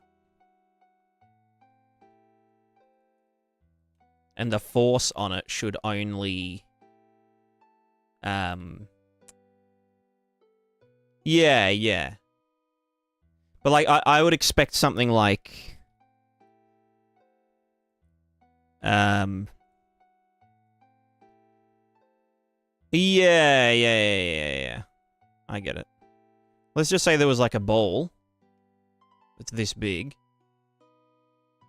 Gas formula? I don't know. And this was its, like, hard limit. So this was its, like, soft, you know, soft extent.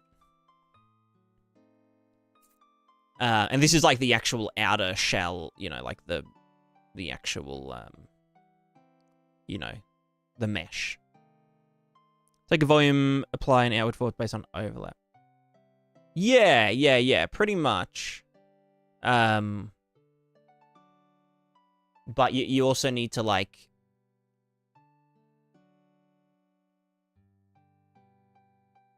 any kind of force acting on this thing.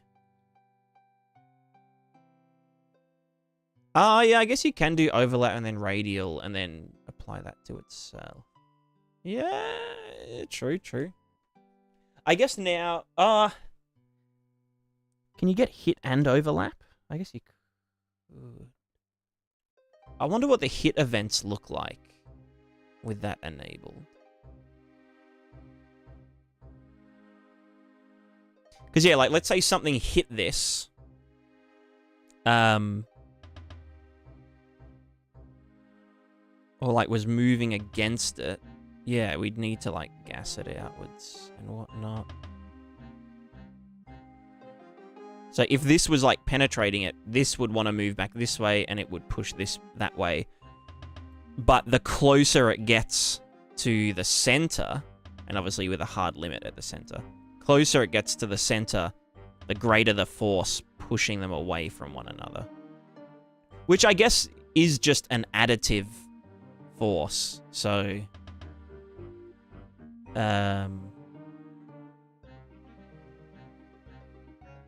like, as long as it's an equal force in both directions, it should just work fine. You know what? Let's tiny little tangent.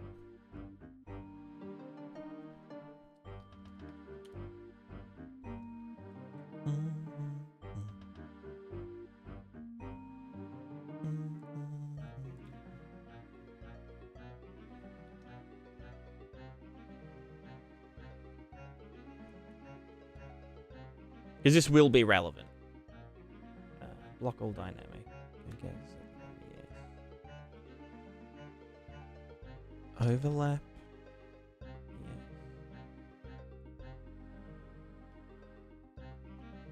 Yes.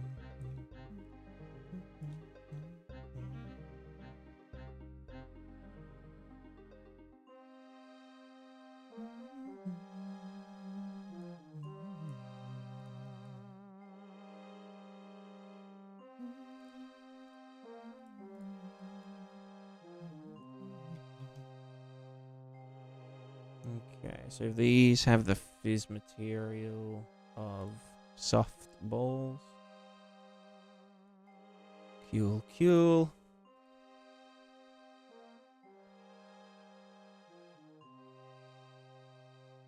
Which means that, yes, they will slightly penetrate.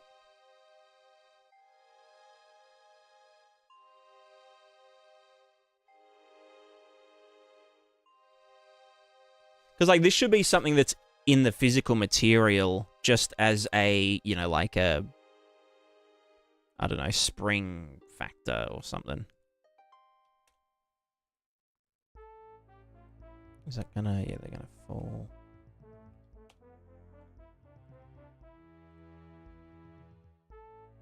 Okay, so now they're definitely doing that.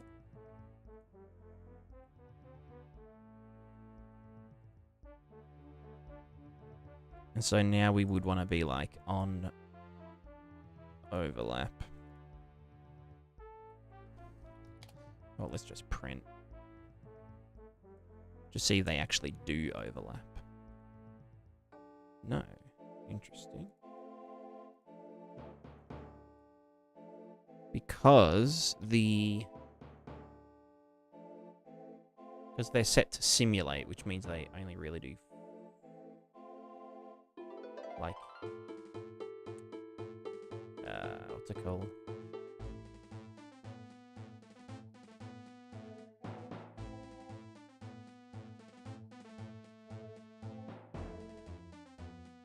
Theory and physics. Yeah.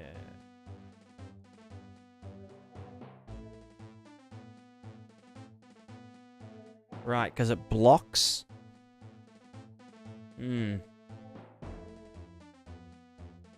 Yeah, I don't think we'd be able to get overlap events from things that it blocks.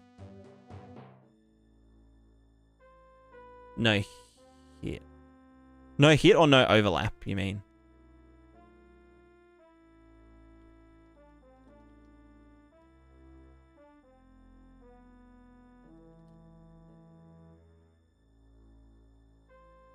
No hit on block. Ah, that's weird.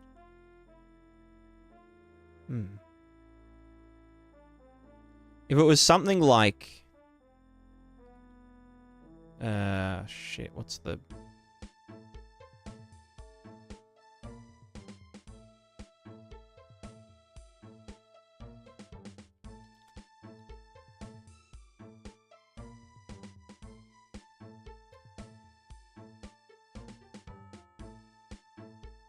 What is the radius of these ones? Like 20 or some shit?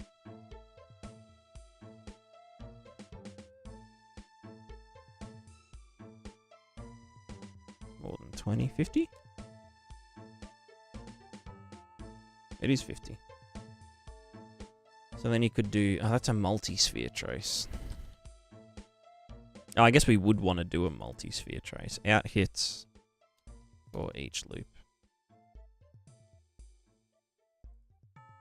Array element, break, bam, bam, bam, bam. Is it a blocking hit? Well, it would be, otherwise it's not.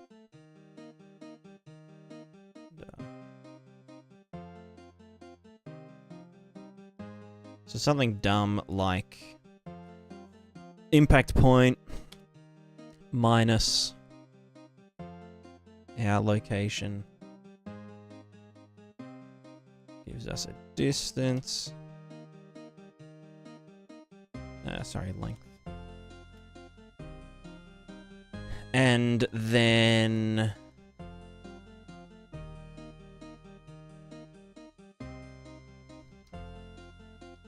clamped range from, I don't know, distance from our thing to it. With a radius of 50. So let's say, and I said 15 units, so we'll go from this to that. Actually, no, that should be the inverse. No. Yeah. No. 50 to 35, 0 to 1. And we apply force. Oops. Hit component. Apply. Hit component primitive. Add. Force. At location. Location is this one. Force would be the...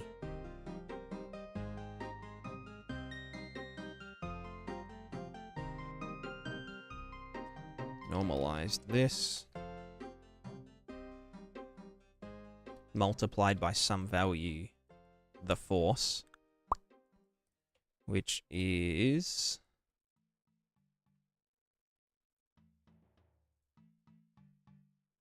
force 0 to, I don't know, 10,000 or some shit. That will be the force.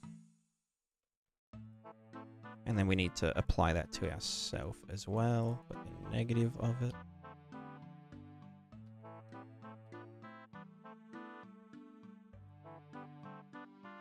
So like something like this. The location would also be the impact point. Although the impact point isn't gonna...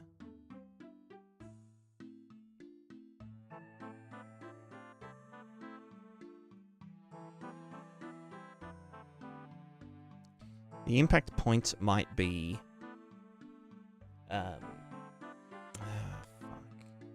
Well, I could just check distance between each other, but... Yeah. Oh no, it should go radially. I don't know. Oops.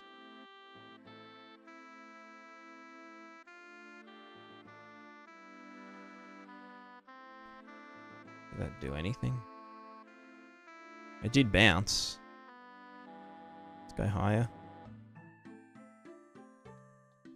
50,000.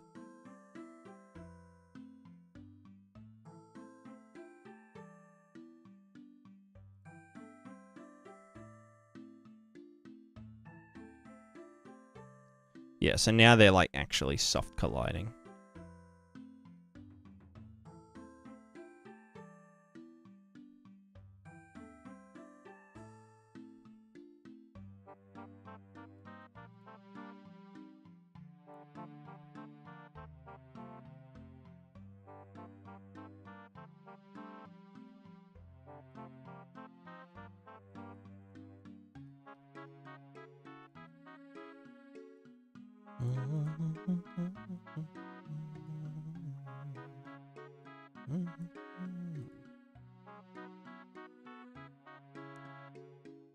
It's funny.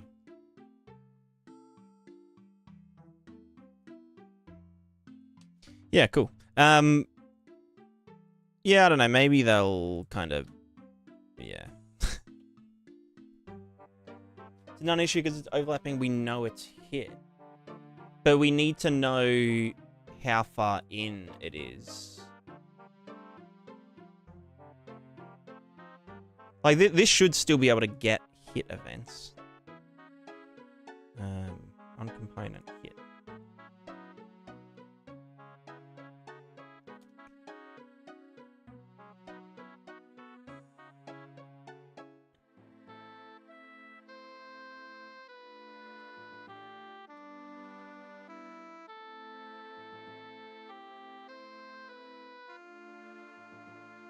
Yeah, which it should be constantly getting if it's moving and whatnot. Oh, I guess then you can just do it from the hit event, right? On any hit event, apply an outward thingo.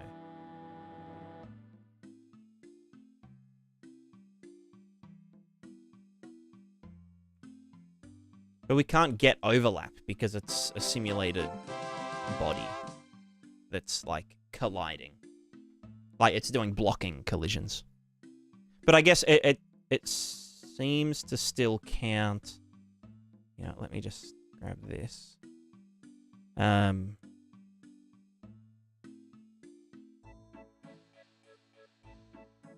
Okay, yeah, it still receives hit events when it's in the soft body parts. So in theory, you could do on component hit just for it itself, I guess. I don't know. On component hit, get the hit component. So that's the other component. Add force at location. We can get the hit out of here. Our component is this one. And also our location. Double collider. Yeah. It could get a bit finicky, though. Normal impulse is the hit impulse.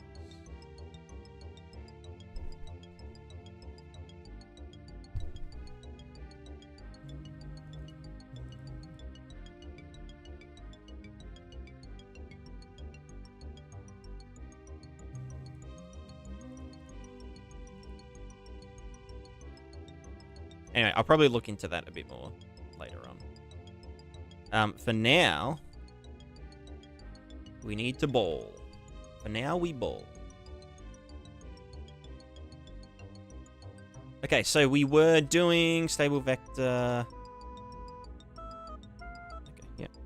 So I wanted to see if I jump onto the slope, then yes, our stable vector. So that it's our current velocity. If it's along, so we need to dot it with the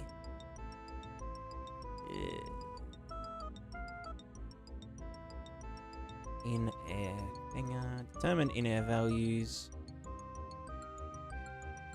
So the contact point is always our feet. Contact normal.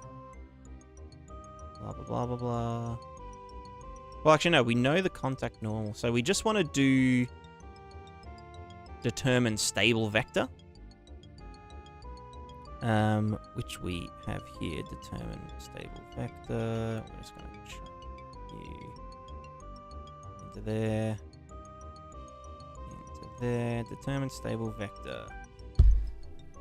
So, our stable vector is usually up.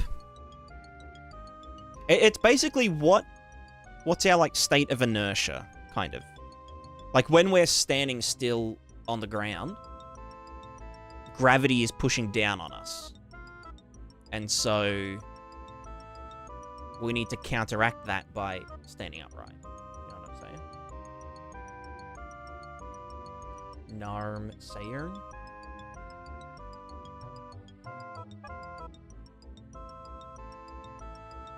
But then if we're moving down a slope fast, or up a slope fast, then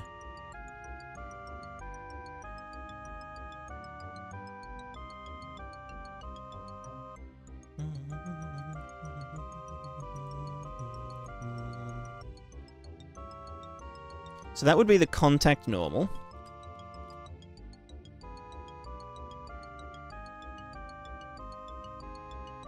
But what if we're, like, moving?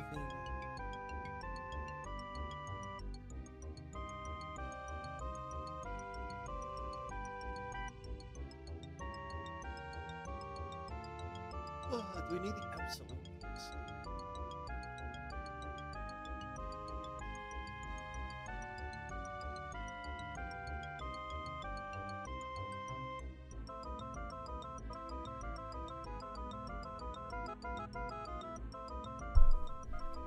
We get the contact normal, we get the gravity vector,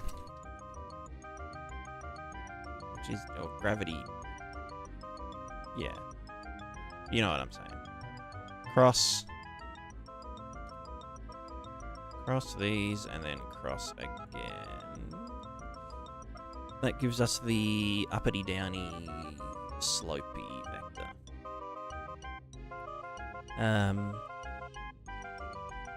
We then get our current... Oh,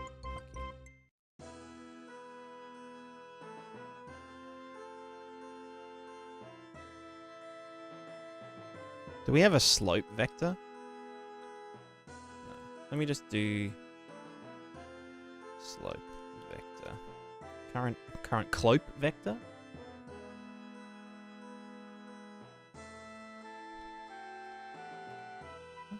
Slopey lope vector. What the fuck happened to me? There we go.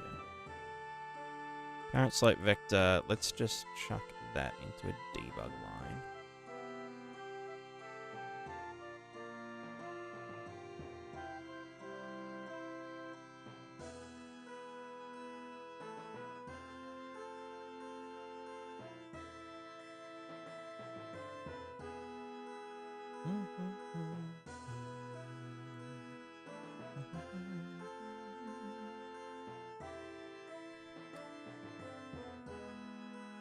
Alright, we need to...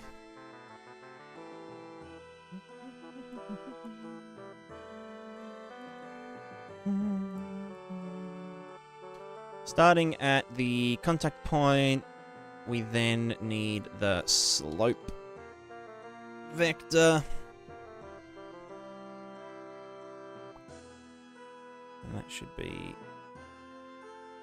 slope vector.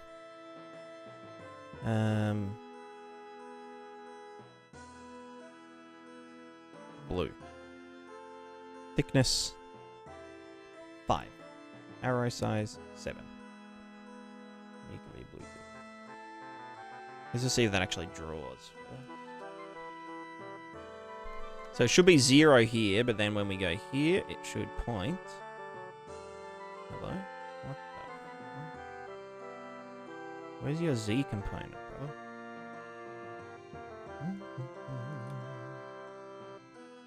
Alright, let me just make like a bowl.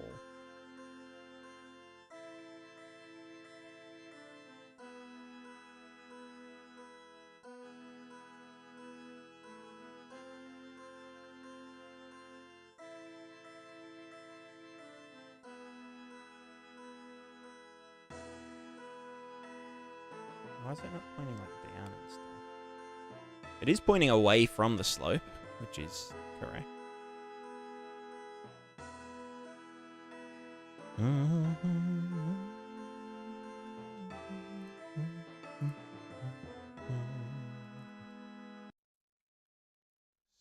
vector determine. Oh.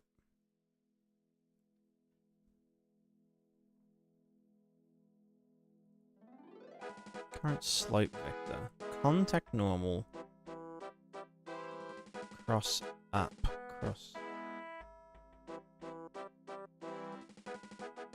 Ah. There we go. Okay, now it should be...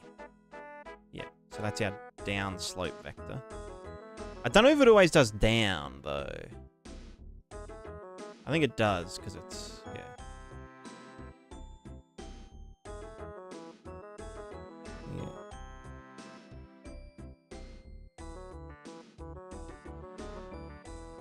Cool. Alright, so that's always pointing down.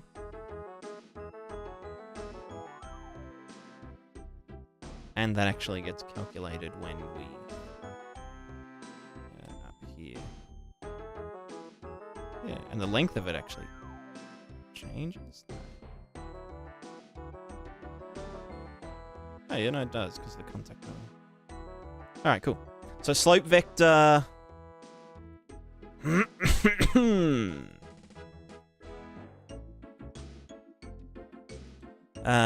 is that even... I guess that is part of our stable vector.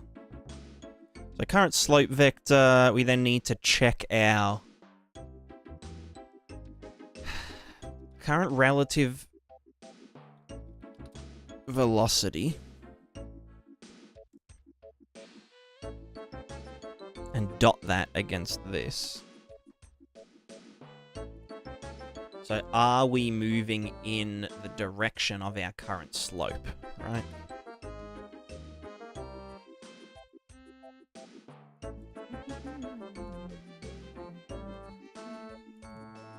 So this will be 0 if we're moving... If we're moving into the slope, it should be 0. No, perpendicular would be...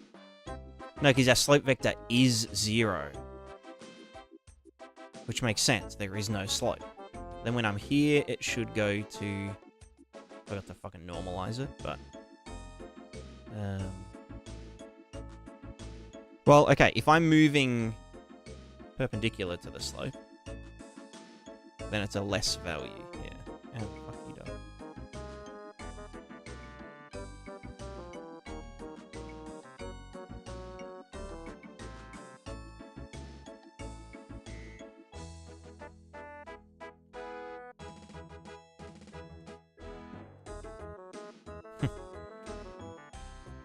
That is trippy.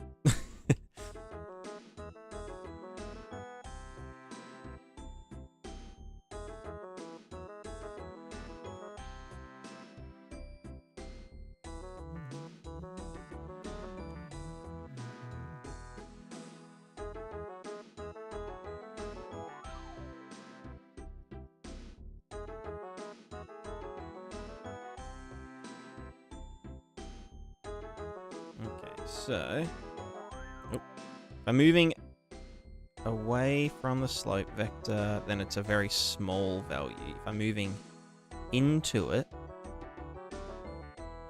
it would be 0.5, right? If they're matching... If they're matching, it's 1. Correct.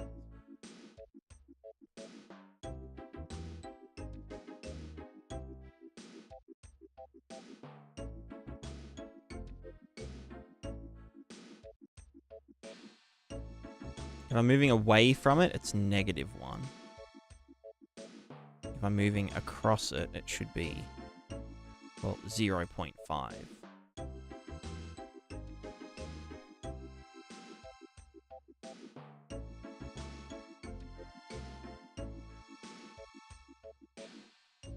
Yeah.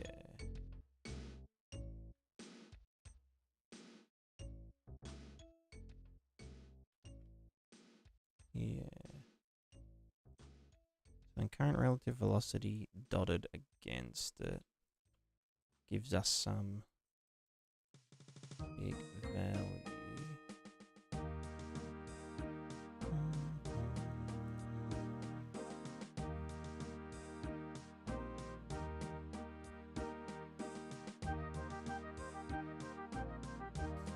Oh, alright.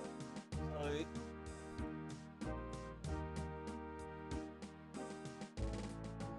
But what does that mean if we're on a flat surface, though?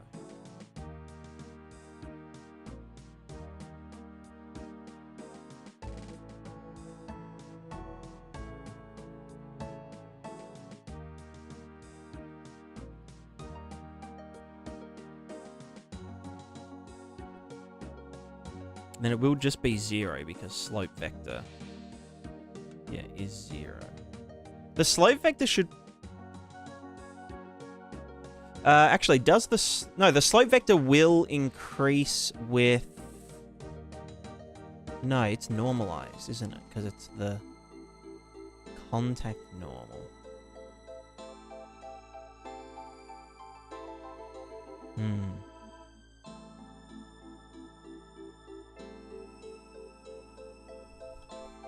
If the contact normal is up, crossed with the up vector, it's 0.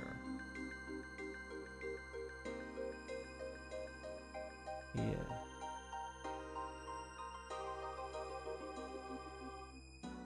But in theory, if we are moving across this...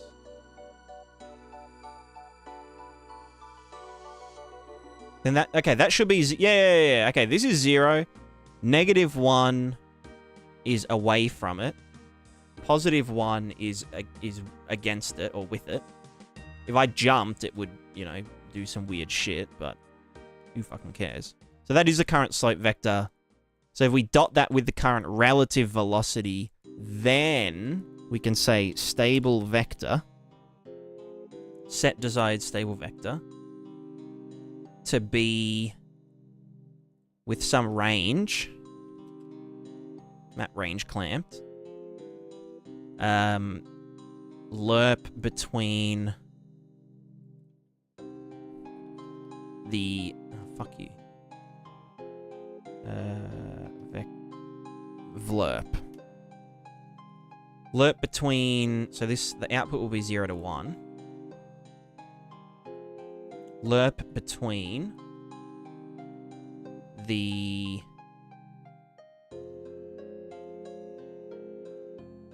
gravity vector and the contact normal. And that will be our new stable vector.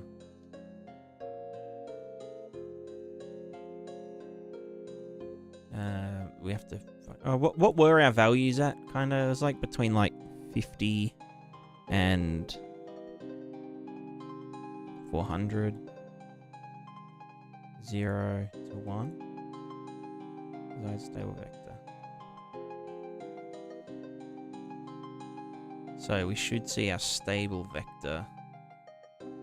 If we're moving into a slope, the stable vector is down further. Oh, it needs to be... Oh,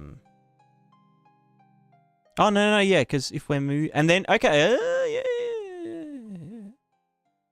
If we're in the negative of it... Wait, fuck, do we want to... No, because we need to...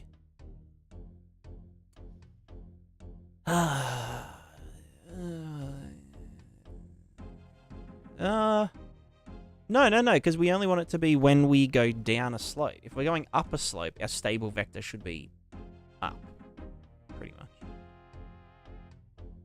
So here, stable vector's going down, but then as soon as I go here, stable vector is up.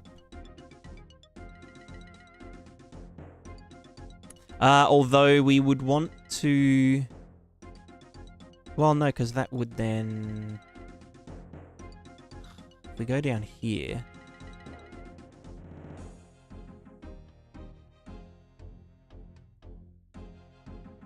Instead of doing desired stable vector like that, we could actually alter the contact normal. Because if we're moving into a slope, right?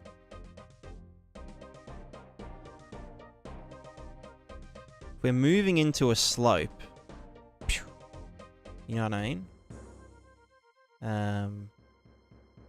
We obviously want to like lean back just as we hit the slope for a bit of stabilization, so we don't kind of jerk forward. So in that case, we should kind of be... Let's just do this line trace. And instead of this... The vector between impact normal and the current contact normal. Ah, but I can't do...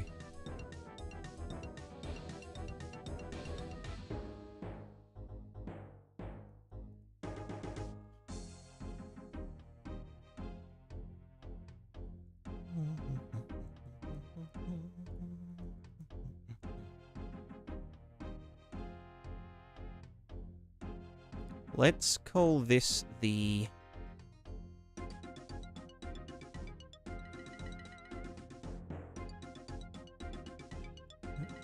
Promote.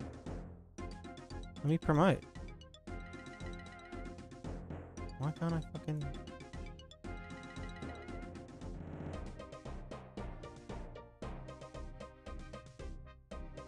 You good? Let me promote. There we go. Let's call this the incoming... The incoming... contact normal.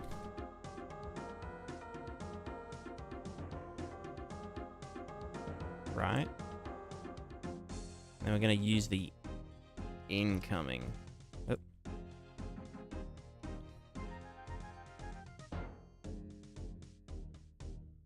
Well, actually, no. Hold my dick. Hold my dick. If we... No, because that's going to set it... Oh, actually, no, I probably could just set contact normal. Because it's going to get recalculated every frame anyway, right? So, it will get set. And then if we do this and we hit something, we want to be like, hey, actually, this is the contact normal. We also only want to do this if we are grounded.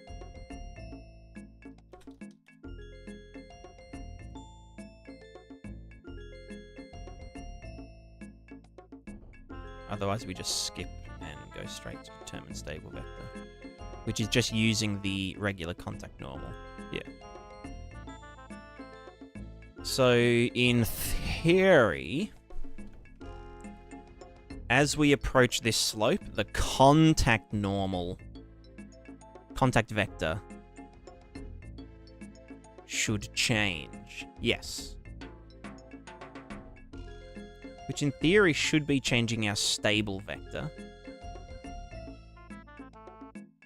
Yeah, because this is essentially just anticipating the contact normal of the upcoming slope so that we can anticipate it.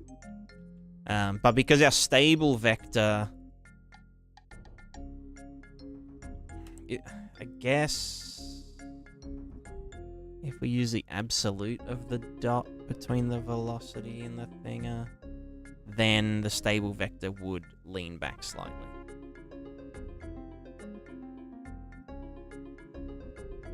Yeah. Maybe we'll go a bit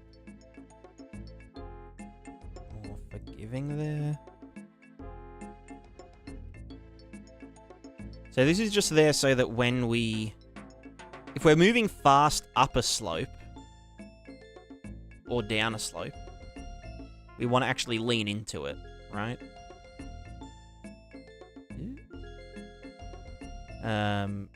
That's cursed.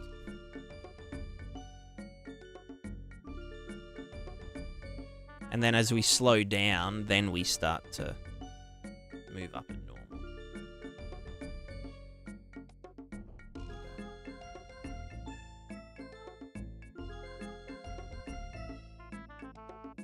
Is that right? I guess it is, yeah.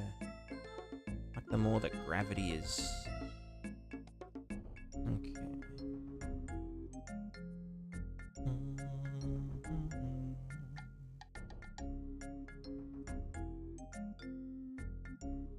Yeah.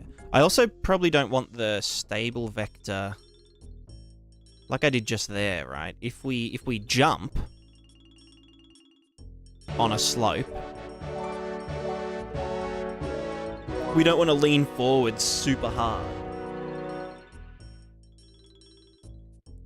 Yo, Mizu, how's it going? Welcome, welcome. Welcome, Raiders. Welcome to the ball stream. Here we stream balls and ball-related programming.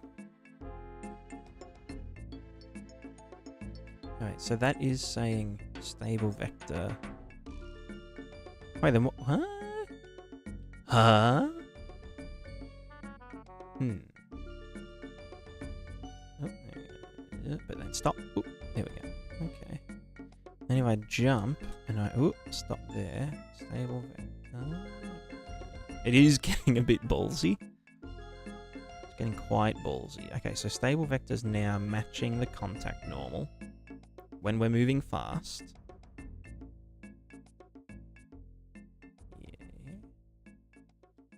Yeah. Let me actually change this back to like 10 or something, whatever that is.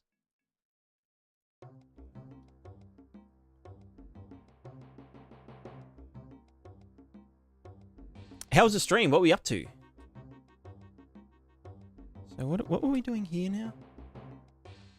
As we move down... Okay, so that is the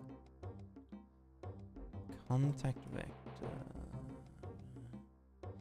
Trying to understand how to do modular housing. For some reason, it's just hard. Yeah, it's kind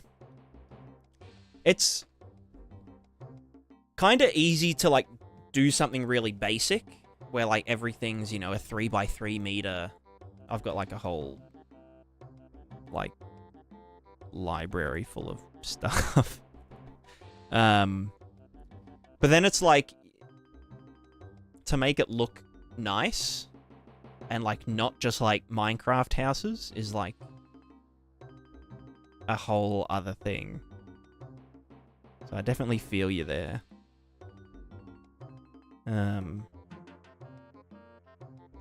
Yeah, I really need to, like, go through and at some point do a lot of things. Where's, like... Oh god, I can't remember. Especially roofs. Roofs are, like, terrifying with modular houses. Like, this is just, like, bare minimum stuff from an asset pack. But... it's like... I don't know. Yeah, we do amethyst. It's just a whole thing, and you need to, like, decide on what, you know, what angles and what, like, pieces you need. It's just a nightmare.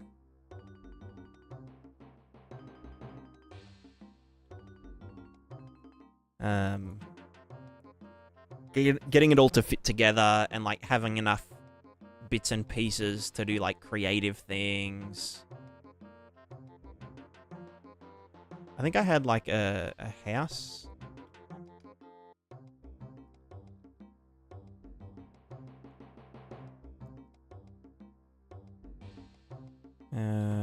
Where? Here we go.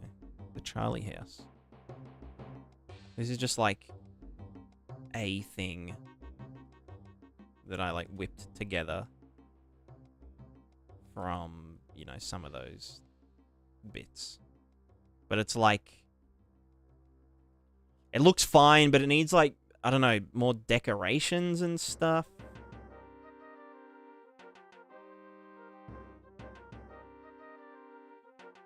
And probably just more pieces.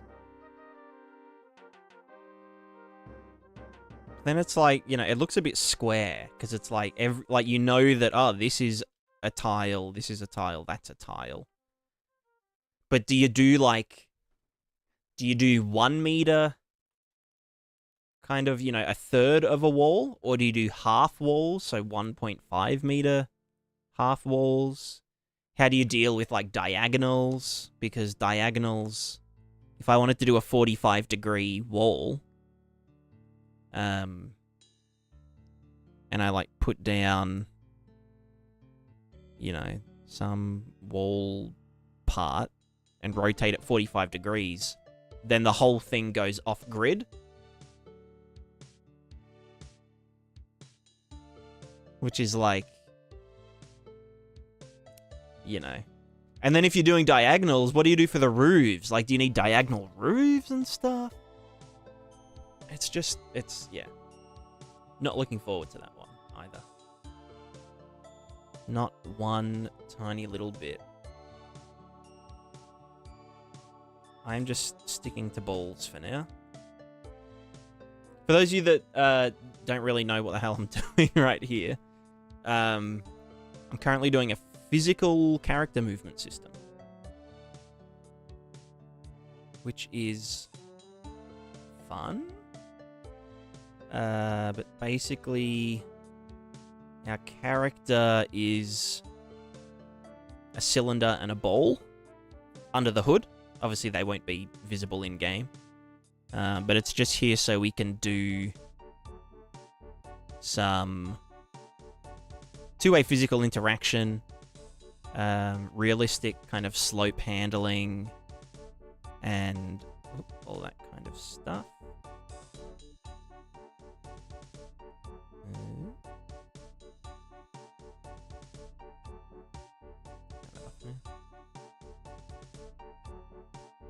There we go.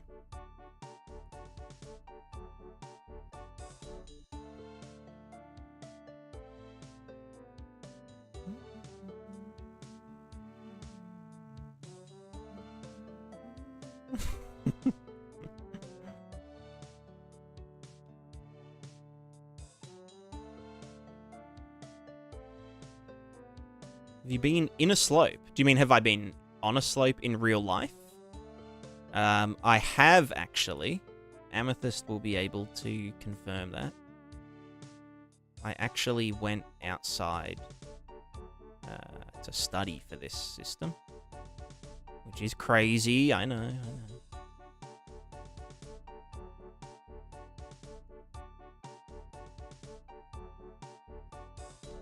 I'm like, oh god.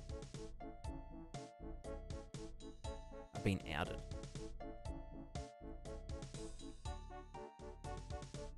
Didn't care for it? Yeah. Fair enough. Oh, I don't have any... Oh, I guess if we jump off, then we're just... Well, again, we're in the air, but... Okay, so that acted how I would expect it, right? I do think this needs to be higher. Well, no, because that goes down as we get slower. So that actually works out really nicely.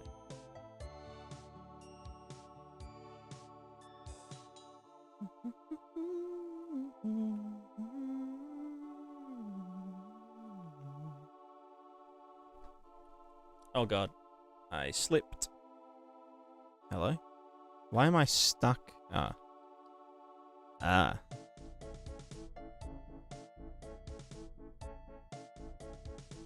Probably not good. Will ragdoll if hit by another object? It won't ragdoll. Well, unless it gets hit really hard, it will actually... What the fuck is that?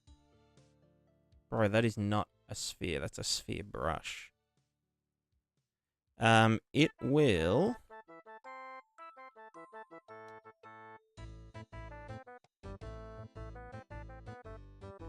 It will push us around.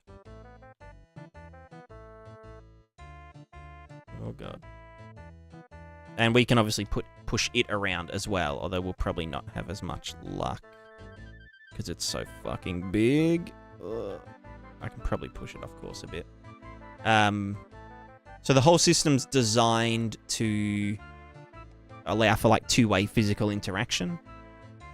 Same thing with like grabbing things. I can like grab this sphere and try and pull it around. Oh fuck. Okay. Oh, okay, down we go. Sorry, take two. I can grab this sphere and try and pull it around, and it can also pull me around. And my character has to actually like work to move it and whatnot, you know? That was an accident. I shouldn't have clicked on here.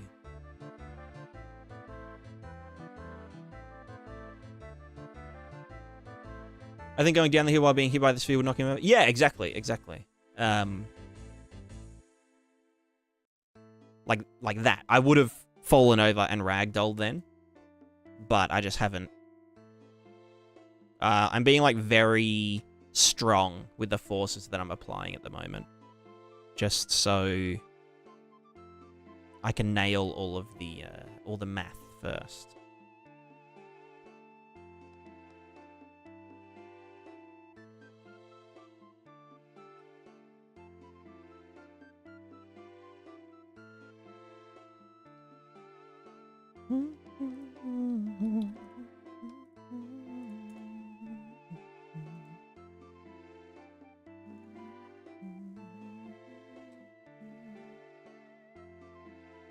There we go.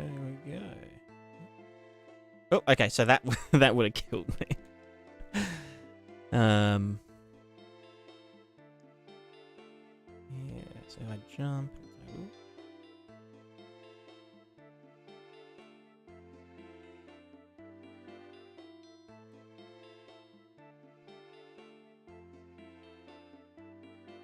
So stable vector is, yeah, and then if I wanted to move up,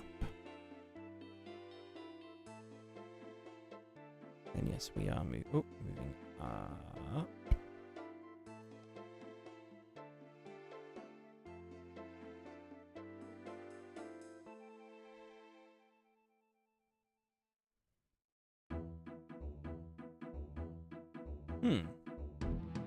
Seems to be working pretty well. Let's just see if I can wall jump. Like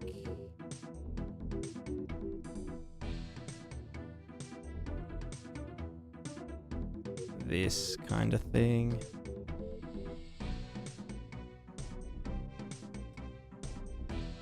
Ah, fuck. I'm too dumb. Okay, well, if I jumped sooner. There we go.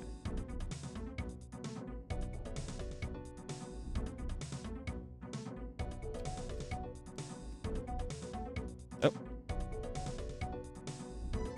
I mean, technically I should just be able to run along it. Yeah.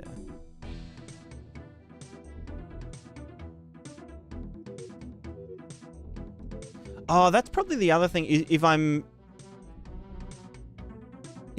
moving in the direction of the upcoming contact normal, then I'm going a certain. Hold on. So that's if I'm moving down the thing, but if my current velocity dotted against the upcoming contact normal.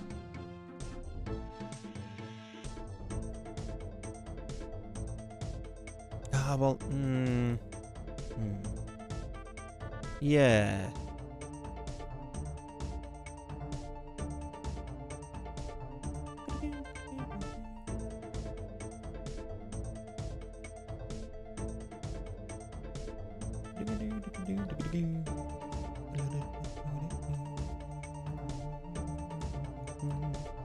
Contact normal, dotted current relative velocity. Ooh, pardon me.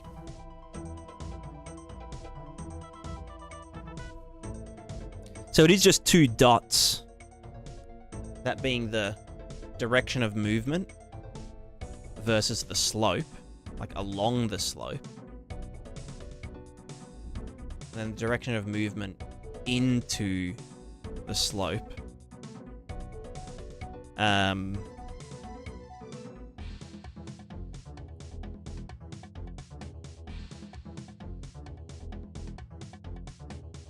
I guess that also just gets mapped.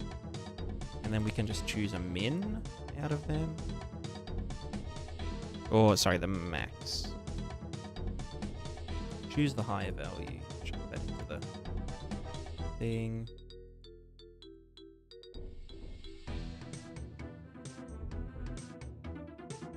Maybe just print string there. Do you know if it's possible to render a Niagara particle inside an RVT?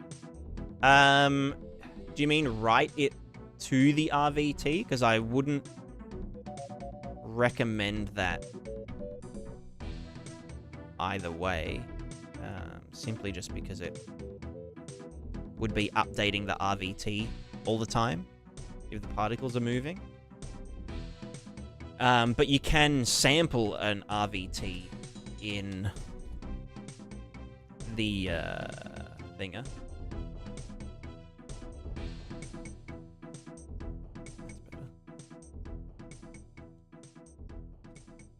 That's better.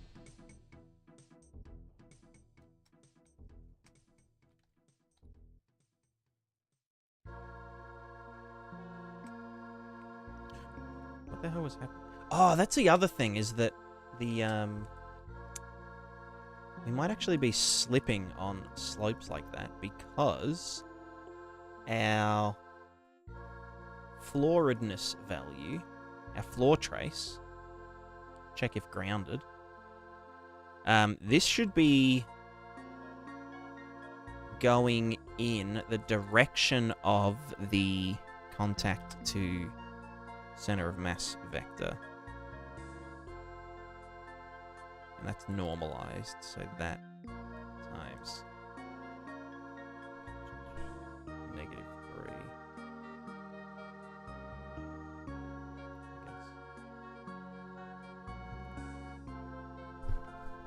But do this with render target? Yes. Yeah. If you want to draw... What are you trying to do is probably the better question to start with. Mietz, hello. A party had to celebrate the affiliate anniversary. Thank you very much. I didn't even realize it was my affiliate anniversary until some other people mentioned it.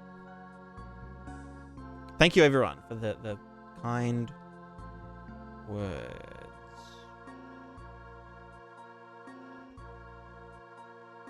Oh, God.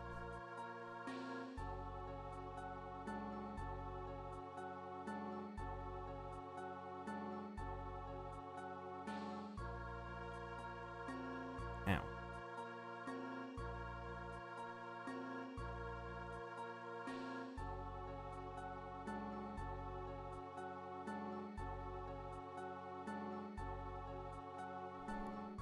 Sorry, I popped a pimple on my chin and it... You know how it is.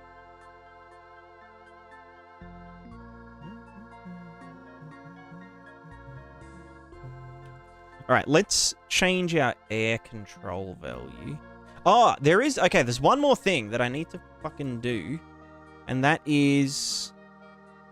The feet need to move as we're close to the ground, right?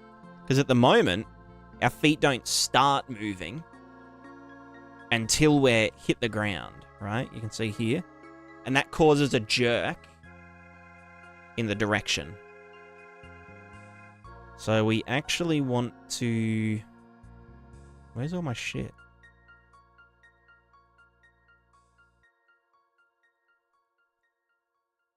We want the feet, like just before we hit the ground, to have a little bit of spin up. Which means that while we are in the air, over here, set angular velocity target is grounded. Fuck you. I guess everything else should be...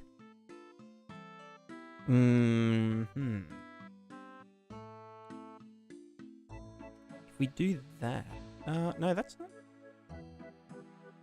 No, yeah, because I guess now we're setting all of the values properly, right?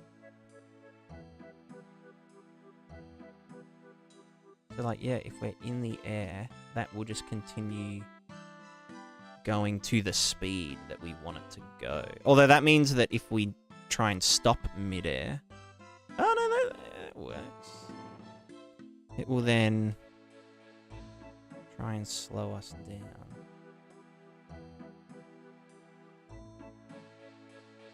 Do we want it to go backward though? Because that could just cause more.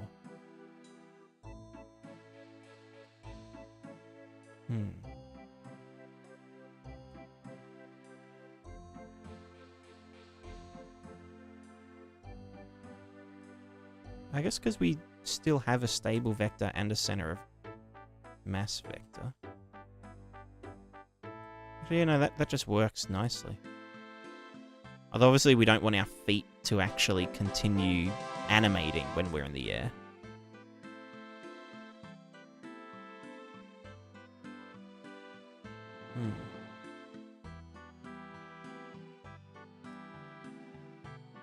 It's a little bit sketched there.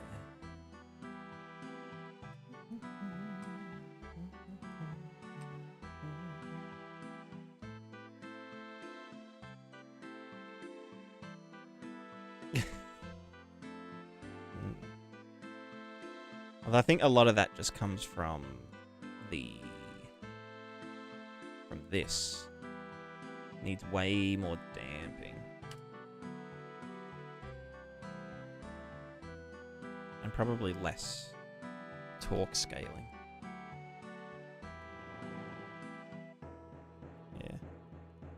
Yeah. So when we're in the air, we'll give it way less control. So it won't like do funky shit in the air. Hopefully.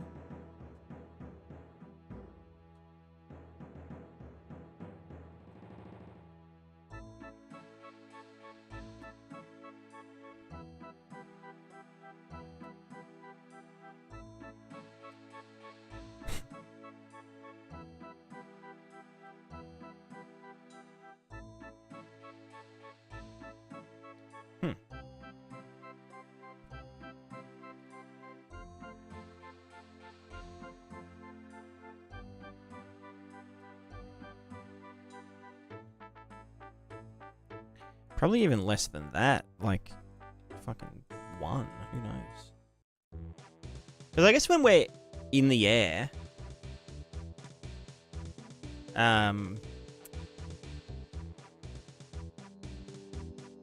when we are in the air, we don't have any resistance whatsoever.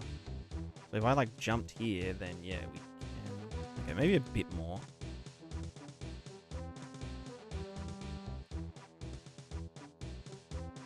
I might even also do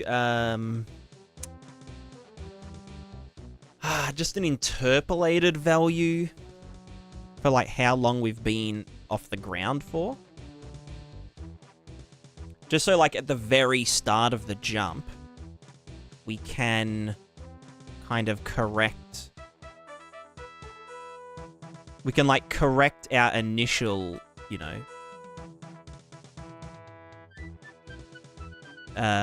like, you know, our intended whatever.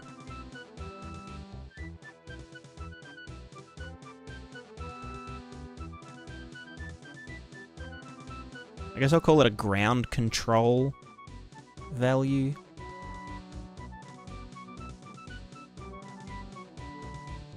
Which we would just do here.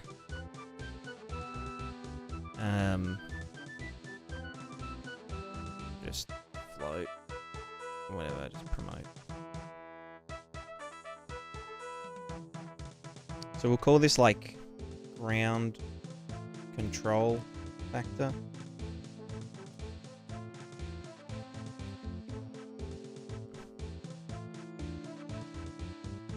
Then we can just check is grounded to float.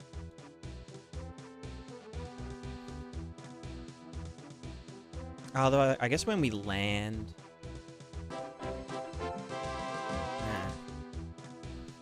how do I want to do this?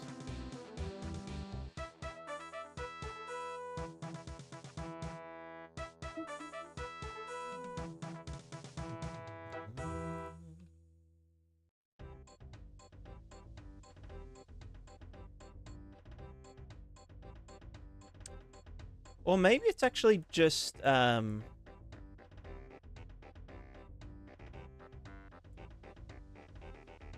Maybe we just do it based on the... What was it called again? Incoming impact factor.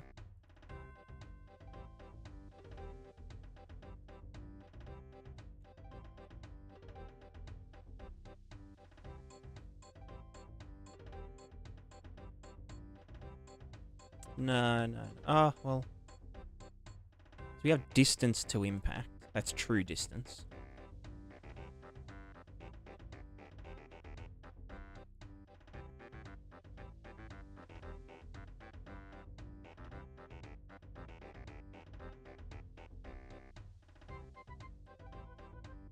Yeah, no, I think doing this kind of thing would be fine. Let's just do a little branch. Or let's just do a new function. No, you know what? Let's just do it here first. Branch. If grounded true. Then set ground control factor to 1.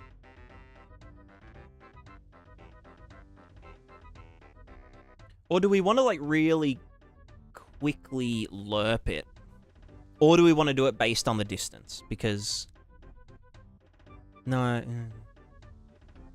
well, actually, no. I guess the moment that we make contact with the ground, we actually have spring. Some springiness happening. Anyway. So if we do just set it to 1, and then if false, we... ground control factor current. We then interp to current this target 0. Bam. World. Delta world. Bam. Interp speed. I don't fucking know.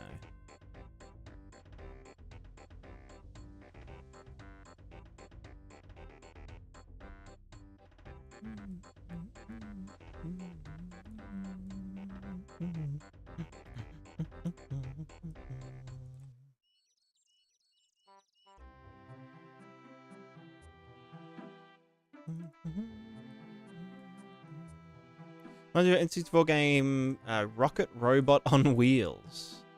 That sounds lit.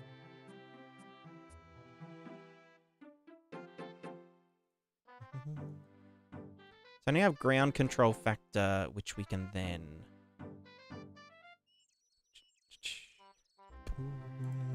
use instead of this Boolean.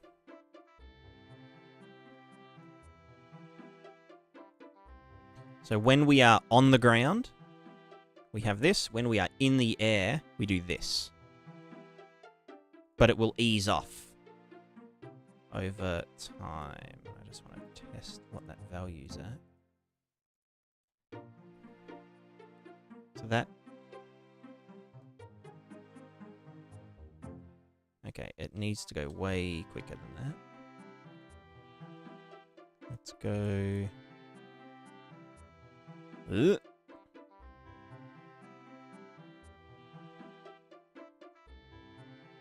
Interp speed 10.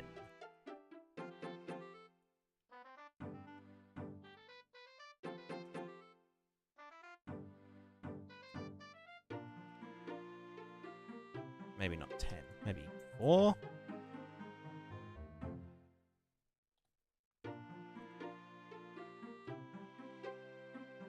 Yeah, so like the very first bit, we kind of like... Because like in reality, we are very good at, you know, when we jump, we have a lot of control, whereas this system here, not a lot of control, you know? So we need to kind of let it cheat a tiny bit. So that when we're in the air, we can just, like, manually...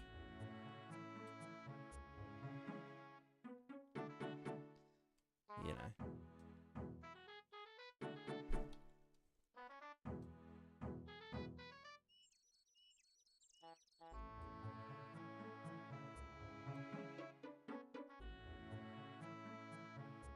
Maybe 5 is a bit...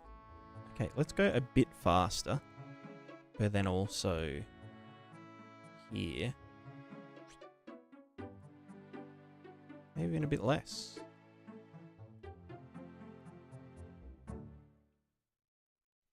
Let me also jump way higher. Stiffness 5,000. 50. Okay, 5,000. I just want to be able to jump higher.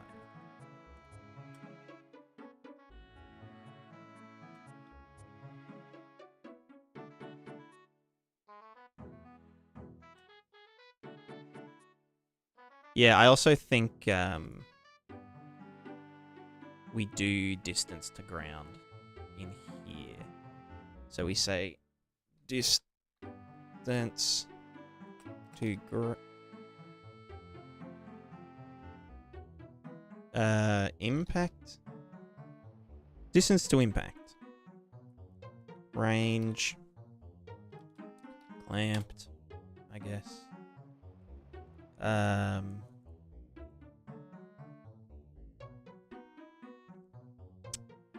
From distance 100 to 10, we want to go from 0 to 1.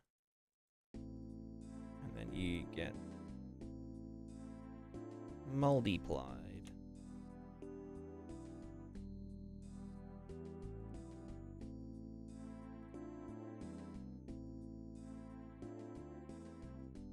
Although that means it's going to stop immediately as we jump, which isn't a big deal. Like, why did that still continue? Right, because the distance is fucking 0. What if... Well, if distance 0... What if we also do... No, that won't work.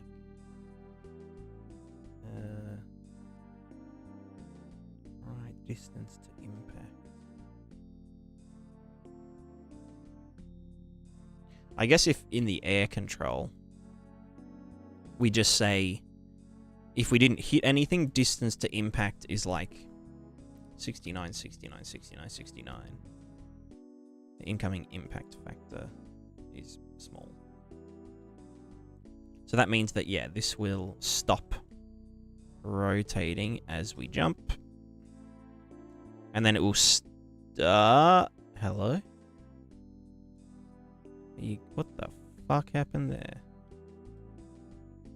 So as we get down closer, our ball should, yeah, start moving in anticipation.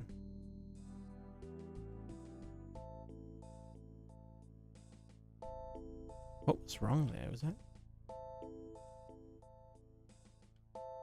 Sylar, how's it going? Thank you very much.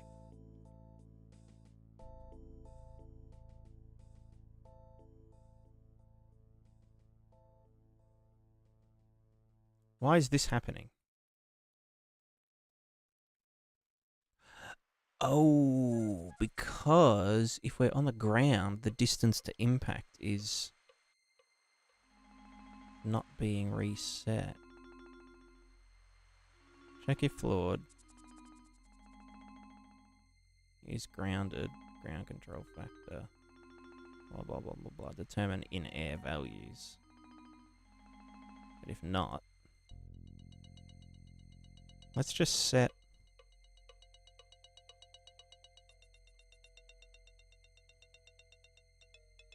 Guess we can just reset it back to 0, right?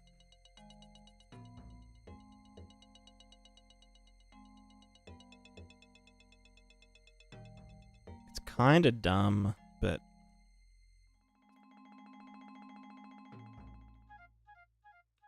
Maybe we should give it a bit more torque as we get closer to the ground.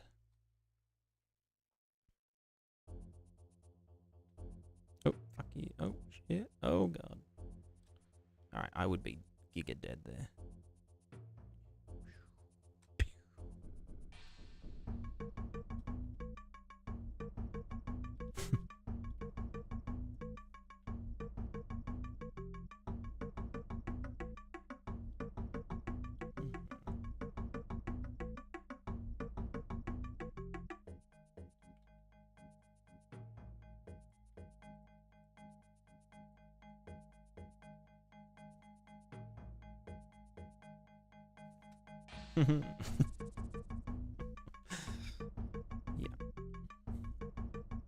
That'd actually be really funny to give players,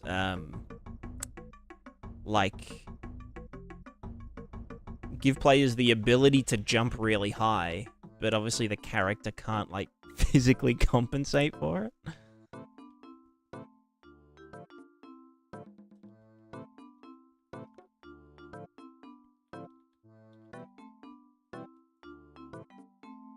Working on it again. No, this is still for Prismatica. I'm just doing some silly things. Just doing some sillies. I'll also be probably selling this or just giving it to people as a plugin.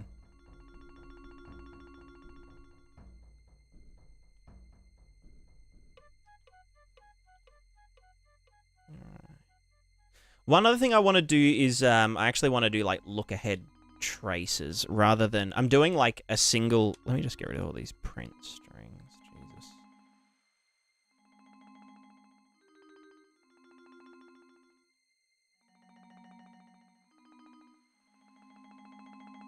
Where's that other print string?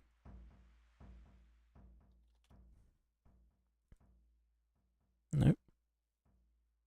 Nope.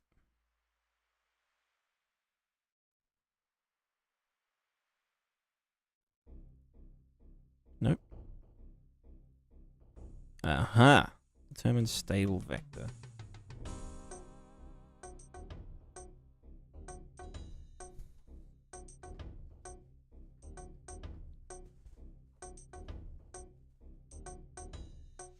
Contact normal. Current relative velocity. Oh, I never actually, Oh, no, that would never be doing it because this would be a negative value because they're moving against one another. Okay, let me just unhook that one for a second. I do need to remember that.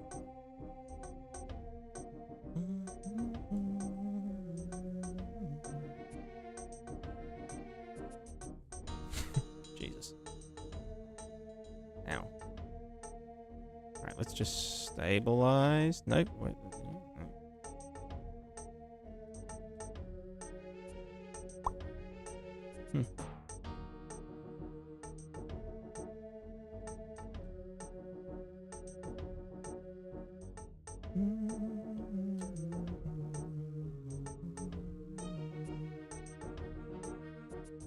God damn.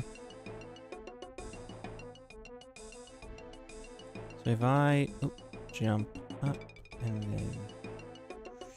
Yeah, so that's never going to be able to stable. I mean, to be fair, I am jumping way too fucking high. Which is obviously going to throw everything off. Game's going good. I'm having fun.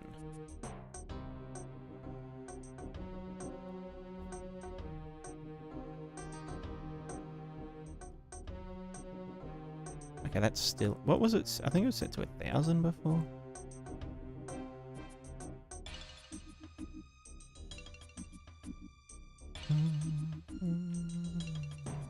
How's it go with the eye issue? He is perfectly fine, Mr. Cat. He has a good eye once again. It just came back.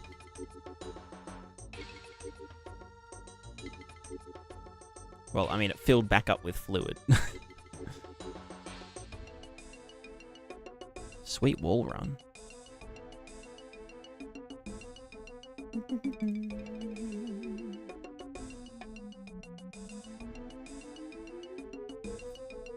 I guess past a certain point we do just want to go with it, right? But what does that mean for the stride values? If I do this...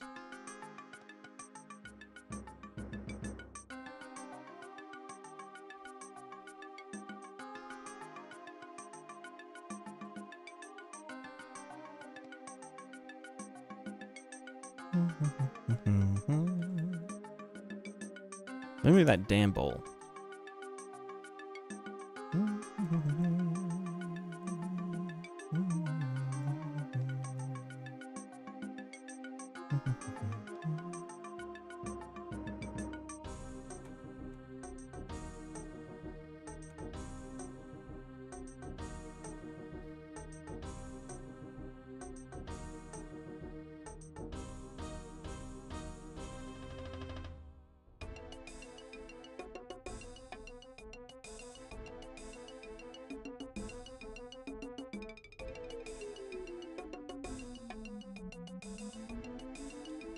Yeah, why do we keep slipping down is what I want to know.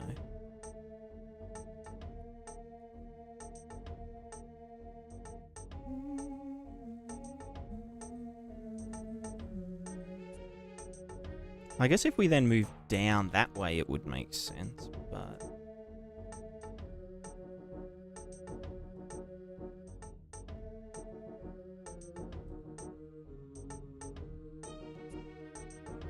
Hmm.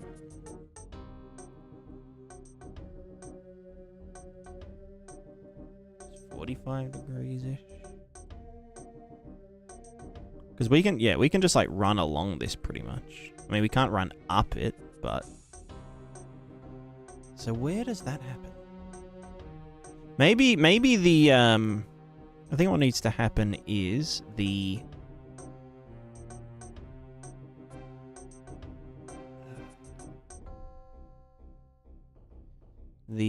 What's it called?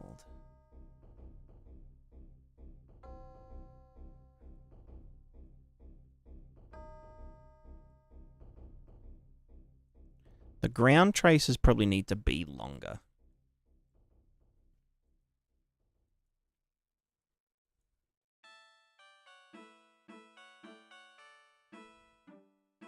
Let's just pretend they're like 10 for a minute.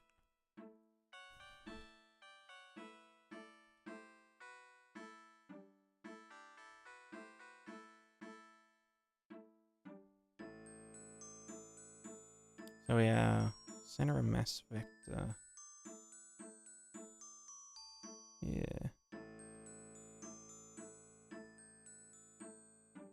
Yeah, because obviously we can just fall.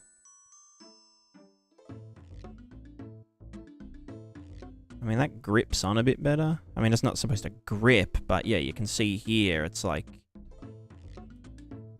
It's less confused about whether we are in the air or on the ground.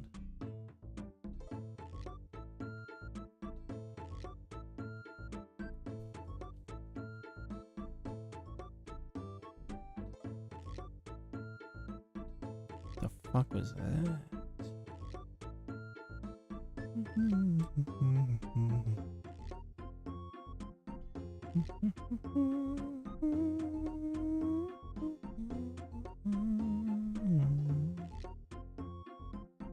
Oops.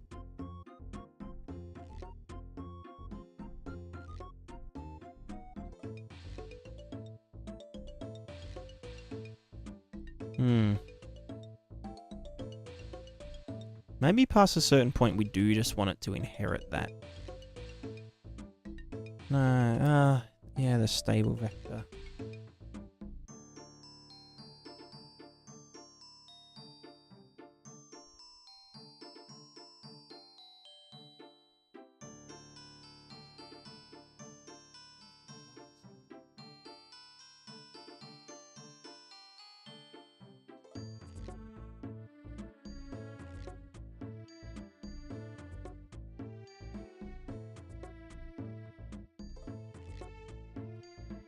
Maybe we just add some factor of the velocity length to the determined stable vector.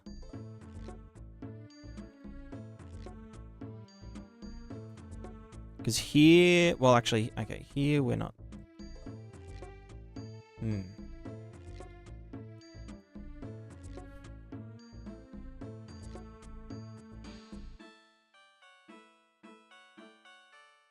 Okay, now it does do that.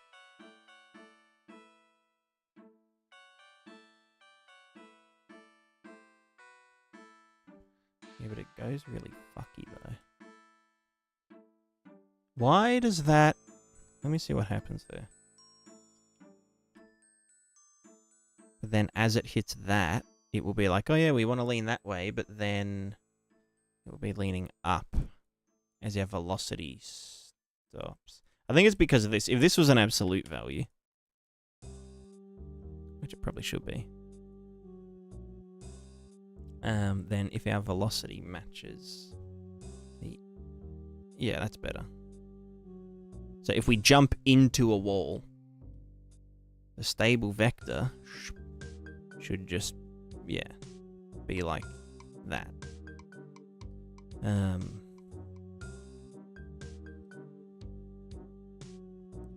But as we kind of are on the wall...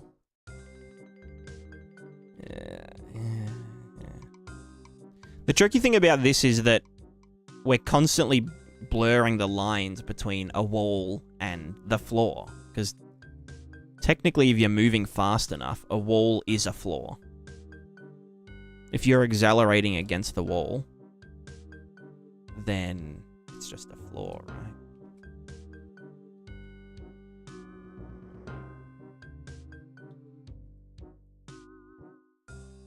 Not trying to turn this into like a fucking parkour game or anything, but like...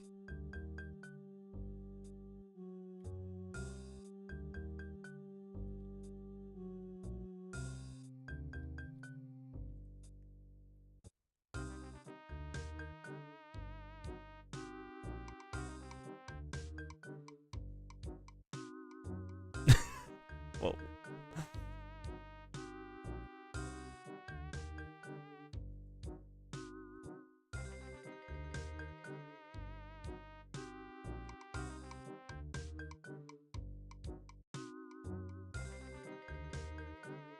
But like one of the main things is we want to preserve momentum. So like I should be able to, you know, go up this wall and just like, you know, run up over onto that one like you would in real life.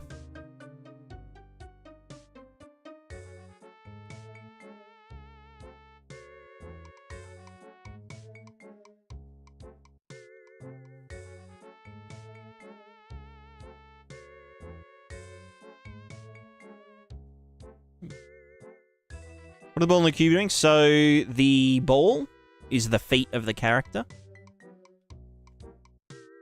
And the cylinder is the body of the character. The cube on the back is just a backpack that has weight. Just so we can test, you know, having additional bodies and whatnot attached to our character. For example,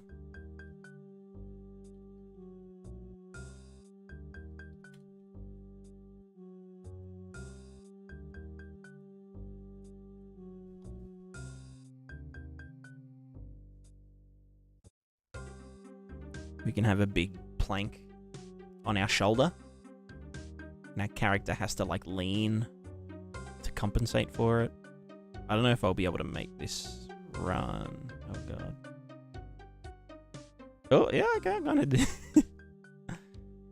Character service cosmetic. Yeah, so the character doesn't determine anything. Its animations just, yeah, like you said, play cosmetically. But if I, you know, disabled them, so if I turn the debug stuff off, then we will see that the character just, you know, aside from the shadows being a bit fucky, character just works like a normal character.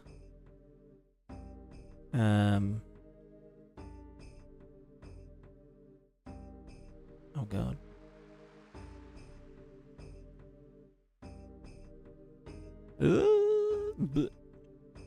Oh, one other thing, actually, now that you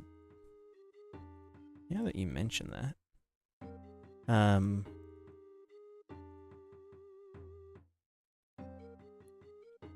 let me just make this a less silly.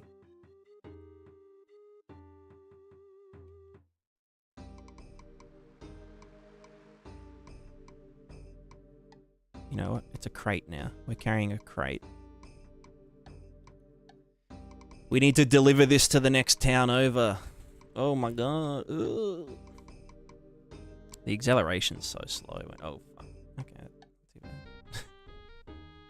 bad. Not true, those ones aren't thingo. You know what? Let's make it 100 kilos.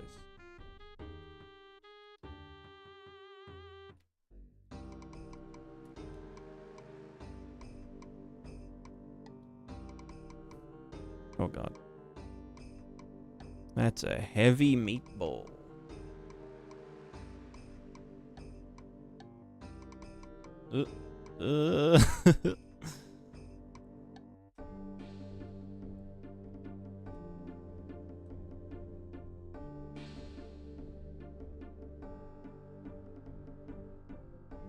So hard to control while there's something so heavy on it.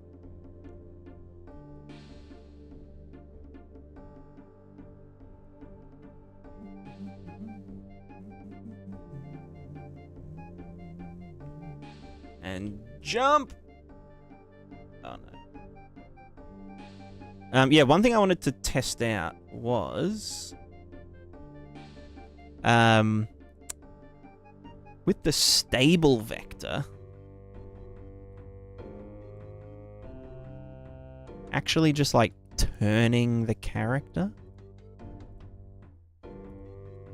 Also, I feel like the stable vector should be... interpolated.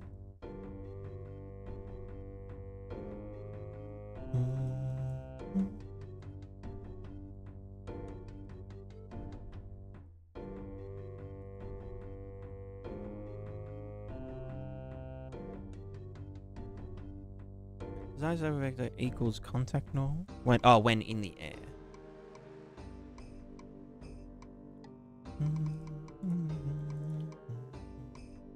No, wait, no, then determine desired stable vector does a bunch of shit here. So this bit over here is irrelevant, and this bit in the air is also irrelevant. Because we always go ahead and...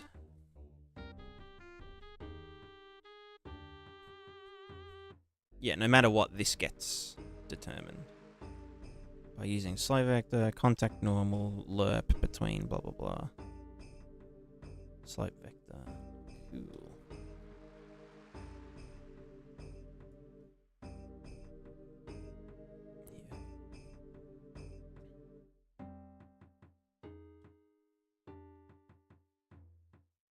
Let's jump and then try and stop midair. Oop, there we go. So we'll lean back in anticipation. Unless I fall over.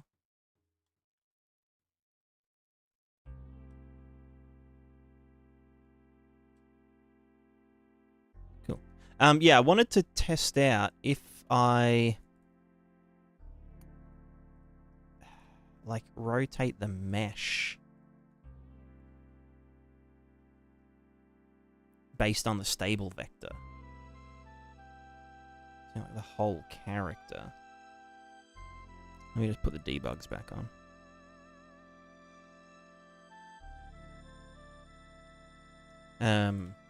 Because you can see, like, as I go along here, the stable vector kind of tilts. I don't know whether I want that to... because, like, obviously if we're, like, running on a wall, or our gravity vector changes or something... ouch. Then... yeah.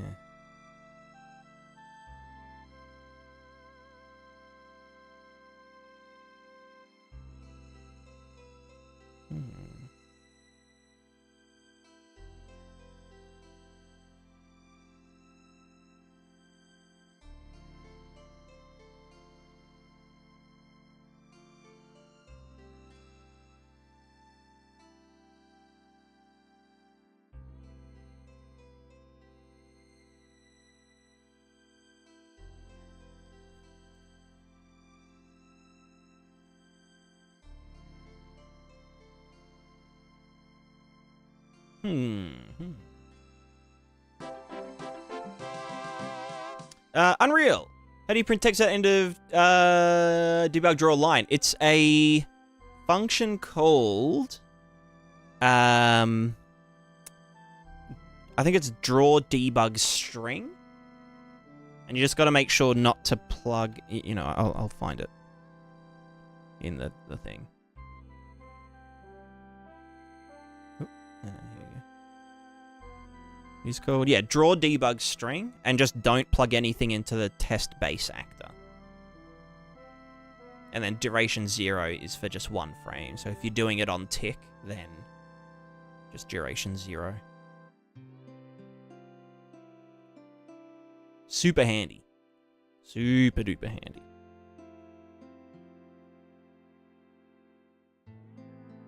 Yeah, I only realized it existed like a little while ago.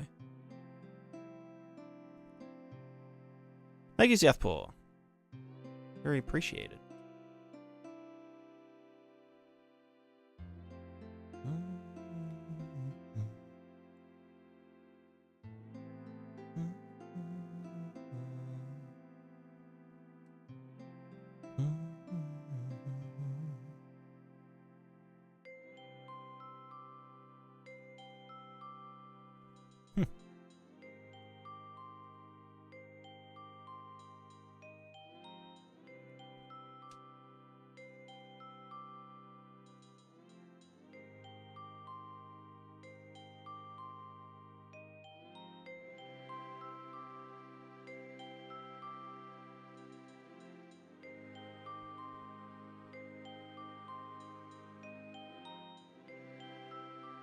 Why is that not...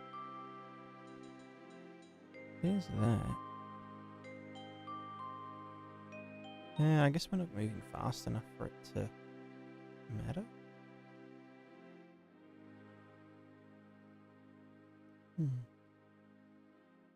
Yeah, I do need... I might start doing the actual Lookahead traces that actually like go out from the character and do downward traces. And then get the average contact vector to use. Because that way... One thing that we don't like have any look ahead for is like...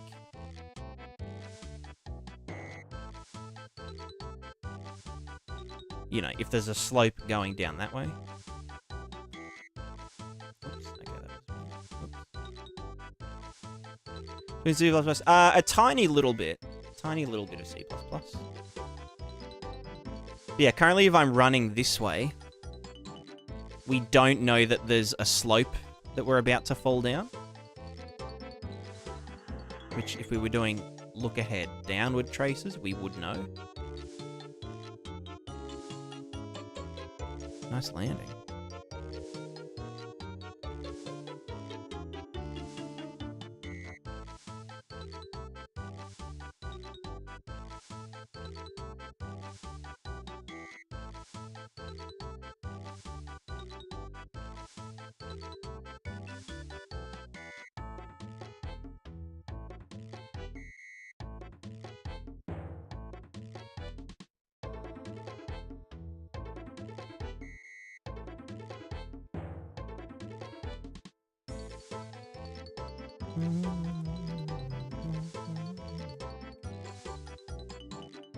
Oh, good on her. Have a ripper. Have a good one.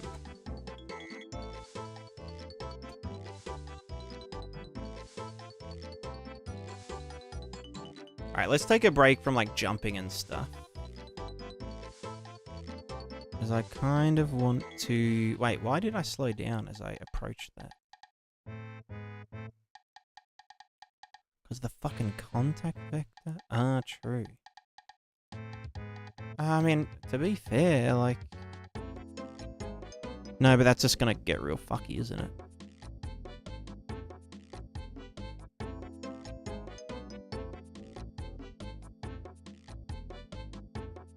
I guess that's the the problem with doing it straight out from the ball. Is that, yeah, like, upcoming contact vector is going to be whatever we're running into, which isn't ideal.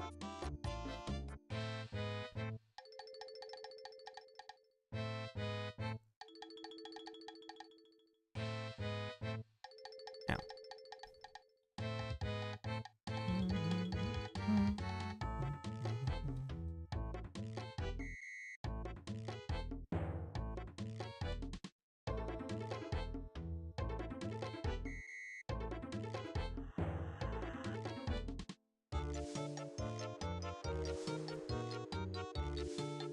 So yeah, maybe Lookahead traces is the way to go.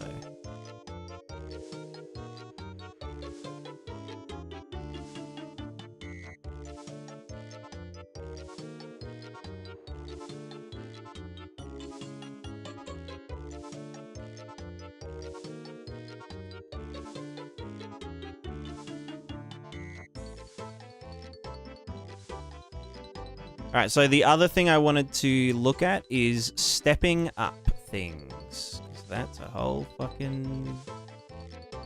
That's a whole thing. Well, maybe I'll leave that for another day, potentially.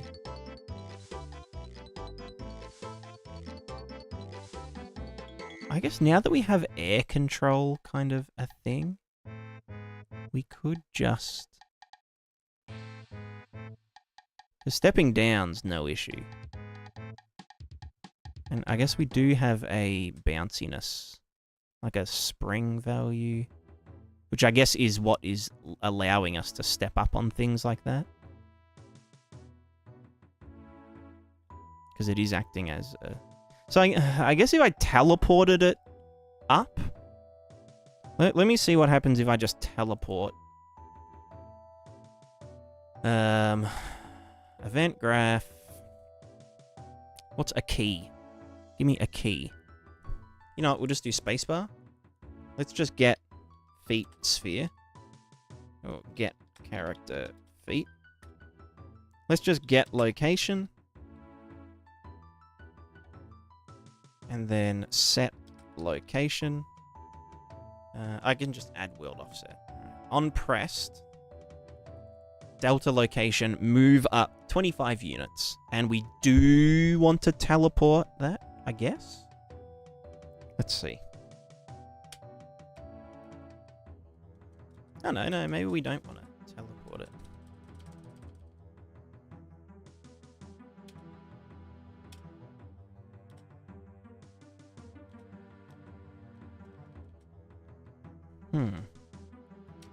I mean, it looks like we can just teleport it up without any issues. Oh, although that means our fucking... Yeah, right, our character is attached to the feet, which it shouldn't be. It should be attached to the capsule protruding out to the feet. Makes way more sense. But I'm dumb.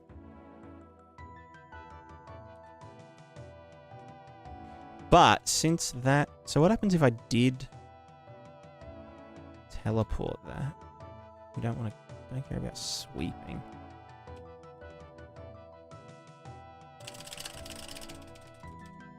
Okay. Whether we teleport the physics state, if physics collision is never... If true, physical velocity's object is unchanged, so ragdoll parts are not affected in change location. If false, physical velocity is updated based on the change in position. This is it. Okay, yeah, so... So we could essentially do a step up. That is literally just like, you know, teleport up onto the fucking ledge. So we wouldn't even have to add any, like, linear bullshit.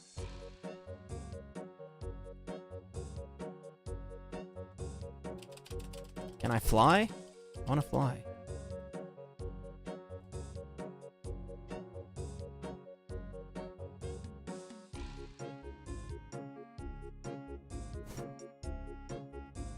I think we'd want to not teleport.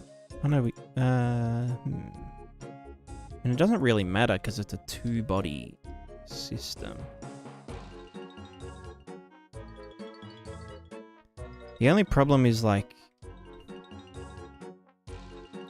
the physics stuff.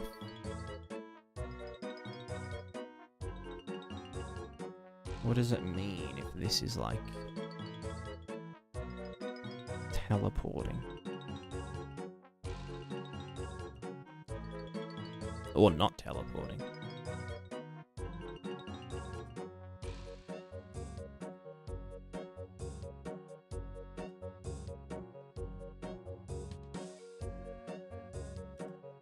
Like that would be perfect. So we just need to, like, and obviously without the character model jumping up. And obviously it would match what we're trying to step up onto. But then how do we know if we are stepping up or not?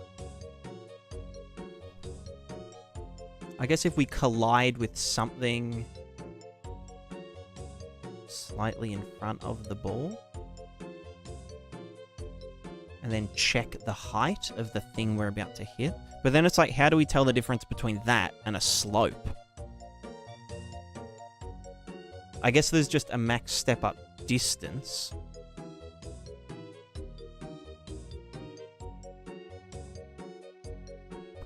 And then a height. And then we just teleport it up onto it as we get to that. And we don't need a step down. Yeah. Sergeant Snowballs, hello! Glad I got a live stream. Been loving your videos. Just want to ask a question. Do you think you'll do a video in the future on object physics like a ball? There aren't many videos covering it. I will be doing a video all about this. I'll be doing a whole devlog on it.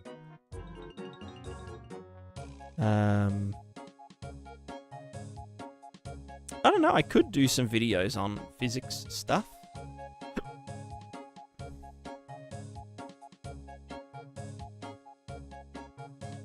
Why I watch this some more, I think a roller skate game. True. Very, very true. Let me just check how this works with sprinting now.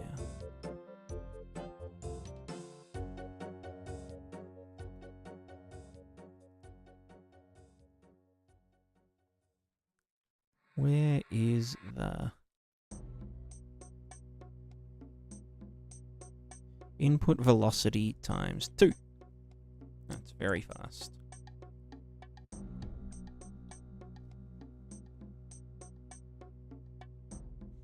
It still handles it well though. We're going, what, 800 units? Can't see it. 7. Oop. Okay, yeah. That's about right. This is giga fast. This is like Usain Bolt sprinting speed.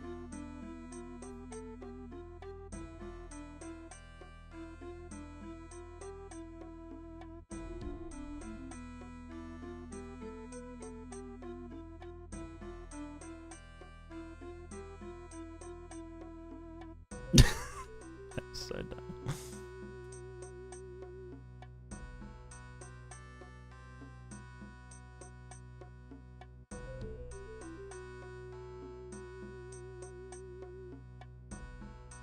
Ow.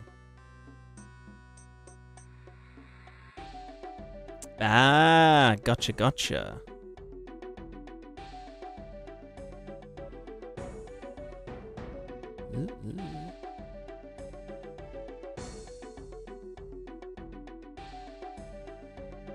Ooh, that was spicy.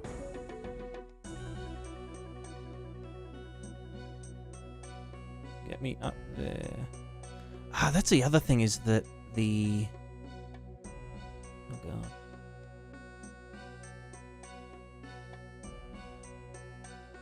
Ooh. The air control just dies.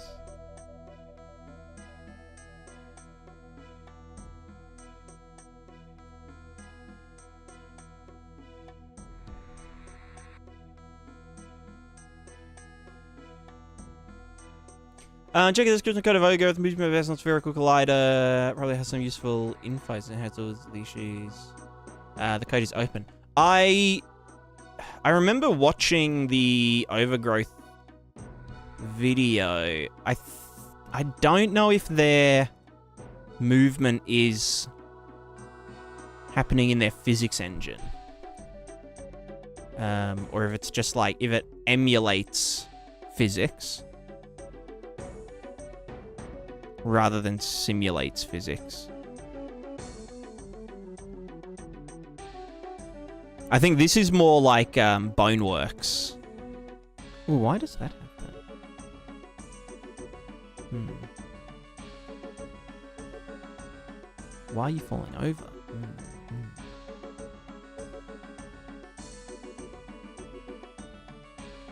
Oh, because the lean vector.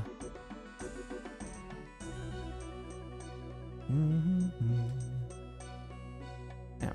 Ow. I'm stuck.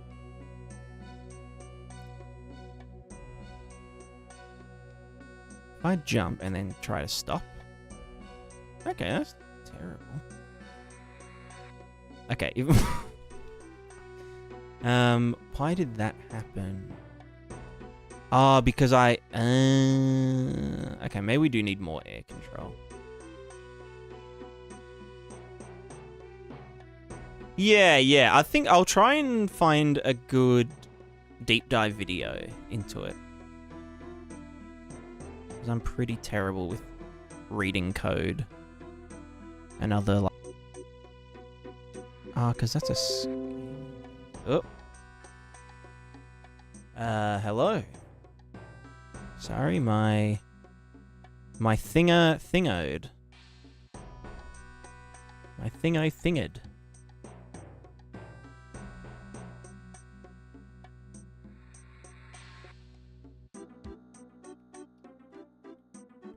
Are we back? Are we back?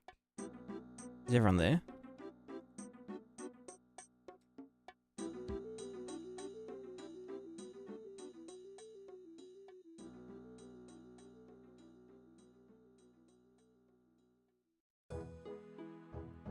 Wait, no, I should be doing this. Scaling like that. And that should be the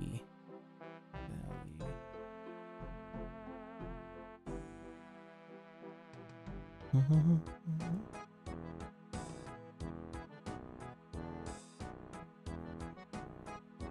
Yeah, that would be awesome. That would be hella handy.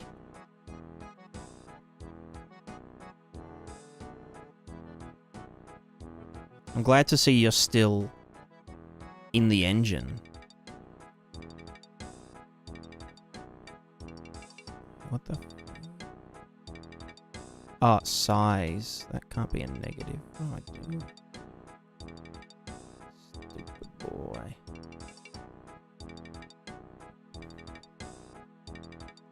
Here we go.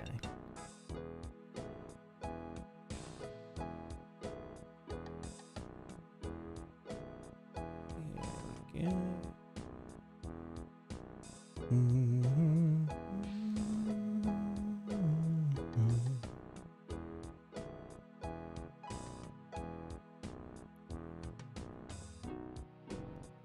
we go. We do very easily lean back too far. Is that because of the... No, because we have the target lean vector and then the body PID right here. Does that just need a higher damping factor so that we never overshoot? Okay, the target lean. That's a fucking chunky lean value though. But, I mean, that is a bit more stable. I guess very critically damped is the way to go.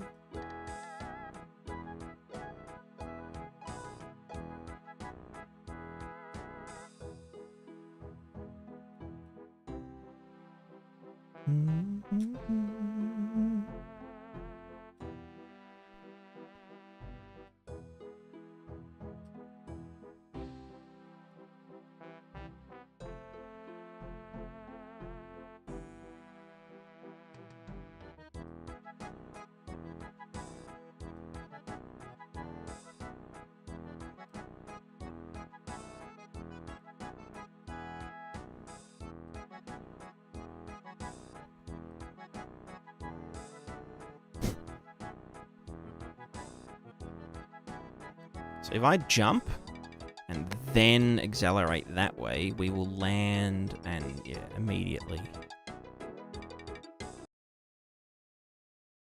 If I am moving and then I stop midair... Oh, shit. Fuck you. Oh my god, stop. So fucking cursed.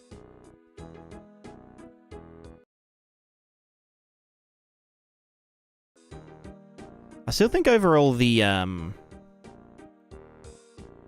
mean, obviously this is different because I'm just going giga fast.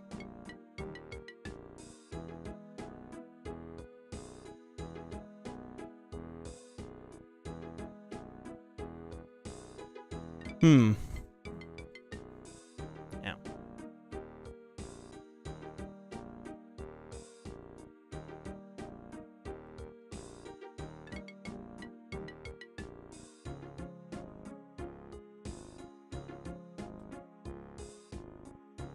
Hmm.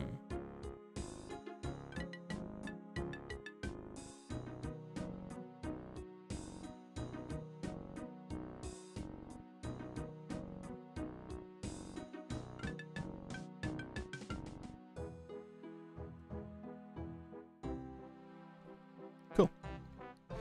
Right, I might leave it there for now just because my brain's starting to decay. But that was quite productive. All we need to do now is the step up logic. And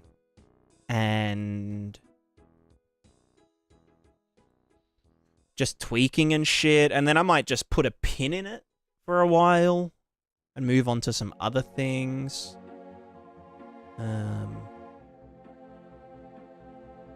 Oh, let me snooze these guys. Yeah. Oh.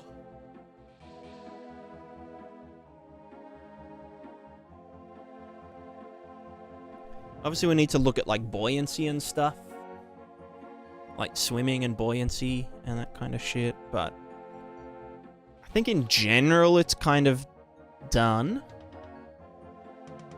Not done, but, like, you know. Good enough.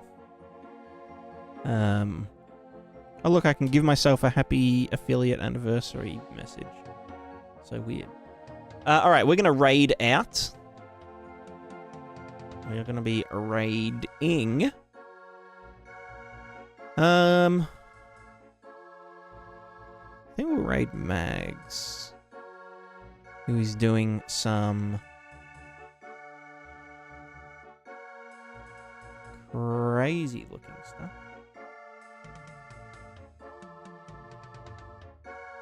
Yeah. Let's do that. I think also my internet's just dying, so...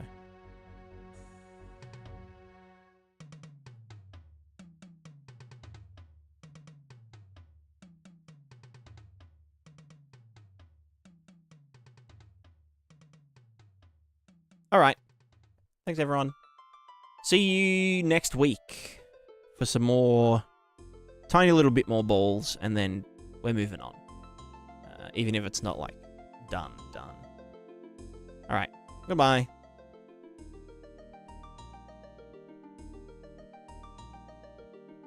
And to the YouTube people, thank you for